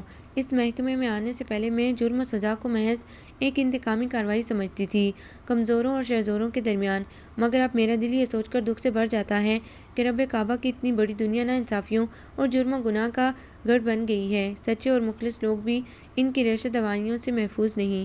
تم فکر نہ کرو، میں اور میرا محکمہ تمہاری پوری مدد کرے گا، مگر رازداری شرط ہے۔ اپنا پروگرام بتاؤ، زین کیا چاہتا ہے؟ دراصل روبی، وہ پاکستان میں نہیں رہنا چاہتا ہے۔ جب سے اس کو پاپا نے فرم سے نکالا ہے وہ بد دل ہو گیا ہے، کہتا ہے اپنی صلاحیتوں کو باہر جا کر آزماؤں گا۔ ٹھیک ہے، تو مجھے اس کا پتہ اور فون نمبر دے دو، میں خود اس سے بات کر لوں گی۔ رکشی نے اس کا پتہ اور فون نمبر دے دیا اور روبی سے تسلی دے کر چلی گئی۔ بڑا پراسرار ماحول بن گیا تھا، گھر کا ہر فرد چوکنا تھا، دبے ہوئے کسی طوفان کی آہٹیں سماعتوں کو گنگ کیے دے رہی تھیں۔ اس وقت امبرین بہن کا پورا ساتھ دے رہی تھی۔ روبی کو زین سے مل کر اس کے پروگرام کا پتہ چل گیا تھا۔ امبرین نے بھی اپنے ایک دوست کے گھر سے زین کو فون کر کے پورے حالات سے آگاہ کر دیا تھا۔ اس نے کہا تھا، امبرین، اپنی آپی سے کہنا پریشان نہ ہو، روبی سے میری ملاقات ہو چکی ہے۔ ایک ہفتہ قبل زین کی آپی انجم فرحان اپنی 2-3 کلاس ٹیچروں کے ہمراہ رکشی کی رخصتی کی تاریخ لینے آئی تھی۔ عبدالوہاب خان نے ایک رکا اپنے معتمد ملازم کے ہاتھ انہیں بھیجا تھا کہ آپ آ کر بیٹی کی رخصتی کی تاریخ لے جائیں۔ ہم نے زین العابدین کی تمام بے وقوفیاں اور غلطیاں معاف کر دی ہیں اور اس کی سابقہ سروس بھی بحال کر دی ہے۔ نیچے سیٹھ صاحب کے دستخط تھے۔ انجم آپی نے مسکرا کر کہا، لو زین، مبارک ہو، تمہارے سسر نے تمہیں معاف کر دیا ہے اور رخصتی کی اجازت دے دی ہے۔ تم خواہ مخواہ ان کی طرف سے بدگمان تھے۔ نہیں آپی، یہ محض ایک ڈرامہ ہے، مچھلی کو جال میں پھنسانے کے لیے۔ میں ان کے ہتھ کنڈوں سے اچھی طرح واقف ہوں۔ انجم نے ایک کہکا لگایا، چلو ڈرامہ صحیح، مجھے تو بہرحال جانا ہے۔ ضرور جائیے آپی، آپ کو جانا بھی چاہیے، میرا کام آسان ہو جائے گا۔ اور وہ جا کر رخصتی کی تاریخ لے آئیں۔ رکشی کو گلے سے لگا کر پیار کیا اور سرگوشی میں کہا، گھبرانا نہیں۔ وہ اپنے ساتھ مٹھائی کے ڈبے لائی تھی۔ پھر چائے پی کر چلی گئی۔ نصرت نے مخصوص لوگوں کو مدعو کیا تھا، وہ بھی ان کے اپنے بندے تھے۔ اللہ اللہ کر کے رخصتی کا دن آ گیا۔ بارات آنے کے 3 گھنٹے قبل رکشی کو پارلر جانا تھا دلہن بننے کے لیے۔ نصرت نے رکشی کے ایک دوست کے ساتھ رکشی کو پارلر بھیجا۔ ساتھ میں ایک بیگ تھا جس میں بھاری عروسی جوڑا، تمام زیورات، چوڑیاں، سینڈل وغیرہ تھے۔ ایک نوکر اور ڈرائیور ان کے ہمراہ تھا۔ نوکر اور ڈرائیور دونوں کو بیوٹی پارلر کی عمارت میں پہنچا کر چلے آئے۔ اسی اثنا میں عبدالوہاب خان نے کوٹھی کے چاروں طرف اور بڑے سے لان میں دولہا کے اسٹیج کے پیچھے سادہ کپڑوں میں مسلح آدمی کھڑے کر دیے تھے۔ امبرین نے جب یہ صورتحال دیکھی تو پریشان ہو گئی، یا اللہ، میری آپی کے ساتھ یہ کیا ہو رہا ہے؟ امی، پارلر کا فون نمبر ہے آپ کے پاس؟ تو کیوں پوچھ رہی ہے؟ ماں نے اسے ڈانٹ دیا۔ پھر وہ ڈرائیور کی طرف گئی تو وہ گاڑی لے کر کہیں گیا ہوا تھا۔ امبرین پر وحشت سوار ہو گئی۔ امی، میں آپی کے پاس جا رہی ہوں۔ کیوں؟ انہوں نے کھا جانے والے لہجے میں پوچھا۔ مہندی لگوانی ہے مجھے۔ چل بیٹھ، خبردار جو گھر سے قدم نکالا۔ وہ سہم کر بیٹھ گئی، پھر جا کر کھڑکی میں کھڑی ہو گئی۔ اس سے چین نہیں آ رہا تھا۔ وقت تیزی سے گزرنے لگا۔ کچھ دیر بعد وہاب خان گھبرائے ہوئے اندر آئے۔ نازی، ابھی تک بارات نہیں آئی، وقت نکلا جا رہا ہے، رکشی کہاں ہے؟ انہوں نے چیخ کر پوچھا۔ نصرت پریشان ہو گئی۔ میں نے رکشی کو پارلر بھیجا تھا مگر 3 گھنٹے سے زیادہ ہو گئے وہ نہیں آئی۔ ذرا آپ کسی کو بھیج کر بارات کا پتہ کرائیں، میں پارلر فون کر رہی ہوں۔ وہ فون کی طرف لپکی۔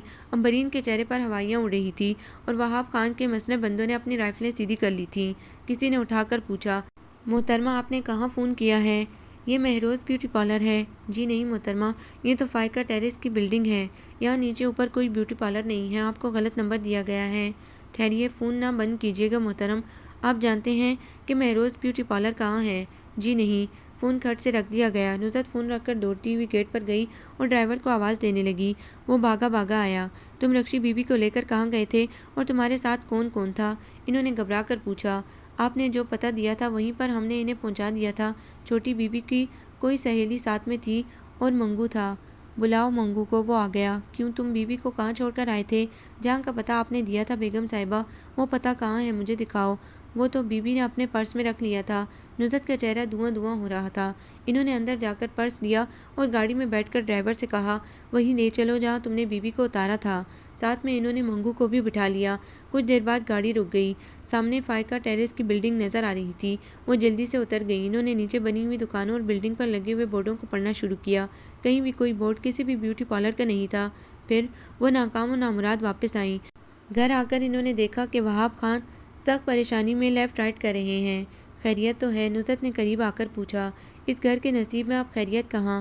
انجم کوچنگ سینٹر میں تالا پڑا ہوا تھا۔ لوگوں سے پوچھا تو پتہ چلا کہ کئی دن ہوئے انہوں نے اپنا یہ گھر فروخت کر دیا تھا۔ کہاں گئے وہ لوگ؟ ہمیں کچھ پتہ نہیں۔ یہاں آئے تو ایک اور بم بلاسٹ ہوا کہ رکشی ابھی تک نہیں آئی اور نہ ہی مہروز بیوٹی پارلر کا پتہ معلوم ہوا۔ آخر کہاں پہنچایا گیا تھا؟ وہاب خان دھاڑے۔ وہ فائقہ ٹیریس کی بلڈنگ تھی، بیوٹی پارلر نہیں تھا۔ انہوں نے تقریباً روتے ہوئے انکشاف کیا۔ نصرت، ہم لوٹ گئے، برباد ہو گئے، ہمارے ساتھ زبردست دھوکہ ہوا ہے۔ وہاب خان پینترے بدل بدل کر غصے اور صدمے سے دھاڑ رہے تھے۔ نوکر چاکر اور ان کے کرائے کے قاتل تھر تھر کانپ رہے تھے۔ امبرین زاروں قطار رو رہی تھی اور نصرت اسے خونی نظروں سے دیکھتی ہوئی چلی گئی۔ وہاب خان بیوی پر چڑھ دوڑے۔ تم کیسی پڑھی لکھی ماں تھی کہ تم نے بغیر تحقیق کے اپنی بیٹی کو ایک اجنبی لڑکی کے ساتھ دلہن بنانے بھیج دیا اور ساتھ میں لاکھوں کا زیور اور عروسی جوڑا بھی حوالے کر دیا۔ یقیناً رکشی نے ہمارا پلان سن لیا ہوگا۔ ساری بساطی الٹ گئی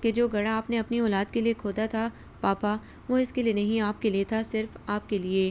اور وہاب خان کہکے لگا کر نصرت سے کہہ رہے تھے، بیگم رکشی میری بیٹی تھی، خان عبدالوہاب خان کی بیٹی۔ وہ مجھے ڈانٹ دے گئی، اپنے باپ کو آئینہ دکھا گئی کہ پاپا اگر آپ شیر ہیں تو میں بھی سوا شیر ہوں۔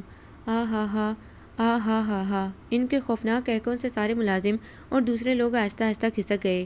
اب وہاں صرف ایک ملازم منگو، دوسرا ڈرائیور ماسی اور گھر کے لوگ رہ گئے تھے۔ نصرت کی آنکھوں سے خوف جھانک رہا تھا۔ امبرین نے باپ کی حالت دیکھ کر ڈاکٹر کو فون کر دیا تھا۔ دیکھو دیکھو، یہ شادی کا گھر ہے، بیگم ذرا گیٹ پر جا کر کھڑی ہو جاؤ، دلہن آتی ہوگی۔ پھر ایک کار آ کر گیٹ پر رکی اور ڈاکٹر اپنا بیگ لے کر اندر آ گیا۔ خیریت تو ہے بیگم صاحبہ؟ ہاں سب خیریت ہے ڈاکٹر صاحب، ذرا وہاب کچھ ڈسٹرب ہو گئے ہیں، بزنس میں اتار چڑھاؤ تو ہوتا ہی رہتا ہے۔ ڈاکٹر نے ان کا چیک اپ شروع کیا تو وہاب خان ایک دم سنجیدہ سے ہو کر ڈاکٹر کو دیکھنے لگے۔ کوئی بات نہیں سیٹھ صاحب، آپ تو بہت بہادر ہیں، چھوٹی چھوٹی باتوں کو مائنڈ نہ کیا کریں، سب ٹھیک ہو جائے گا۔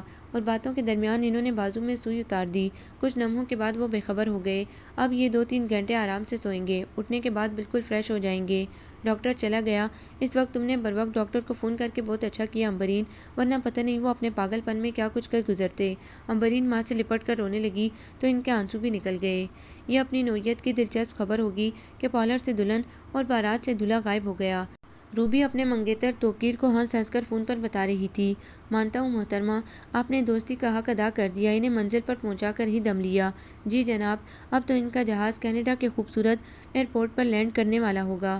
بھئی دوستی بھی ہر کسی سے نہیں کی جاتی، رکشی بہت معصوم اور پیاری لڑکی تھی، میرا دل بے ساختہ اس کی مدد کے لیے بڑا تھا، پھر توقیر یہ میری ڈیوٹی بھی تو تھی۔ ہاں یہ تو بات درست ہے روبی، اس کے گھر والوں کا بھی پتہ چلا کچھ؟ کیا ری ایکشن ہوا؟ ری ایکشن تو ہوا ہے، سنا ہے وہاب خان اپ سیٹ ہو گئے ہیں، اور یہ بھی سننے میں آیا ہے کہ اس اجنبی لڑکی کی تلاش جاری ہے جو رکشی کے ساتھ پارلر گئی تھی۔ اب وہ زندگی بھر انہیں نہیں ملے گی۔ دونوں کے کہکے فون پر گونجنے لگے۔ آپ کو یہ ناول کیسا لگا؟ کمنٹس میں اپنی رائے ضرور دیں۔ ہمارے چینل کو لائک کریں، سبسکرائب کریں، شیئر کریں۔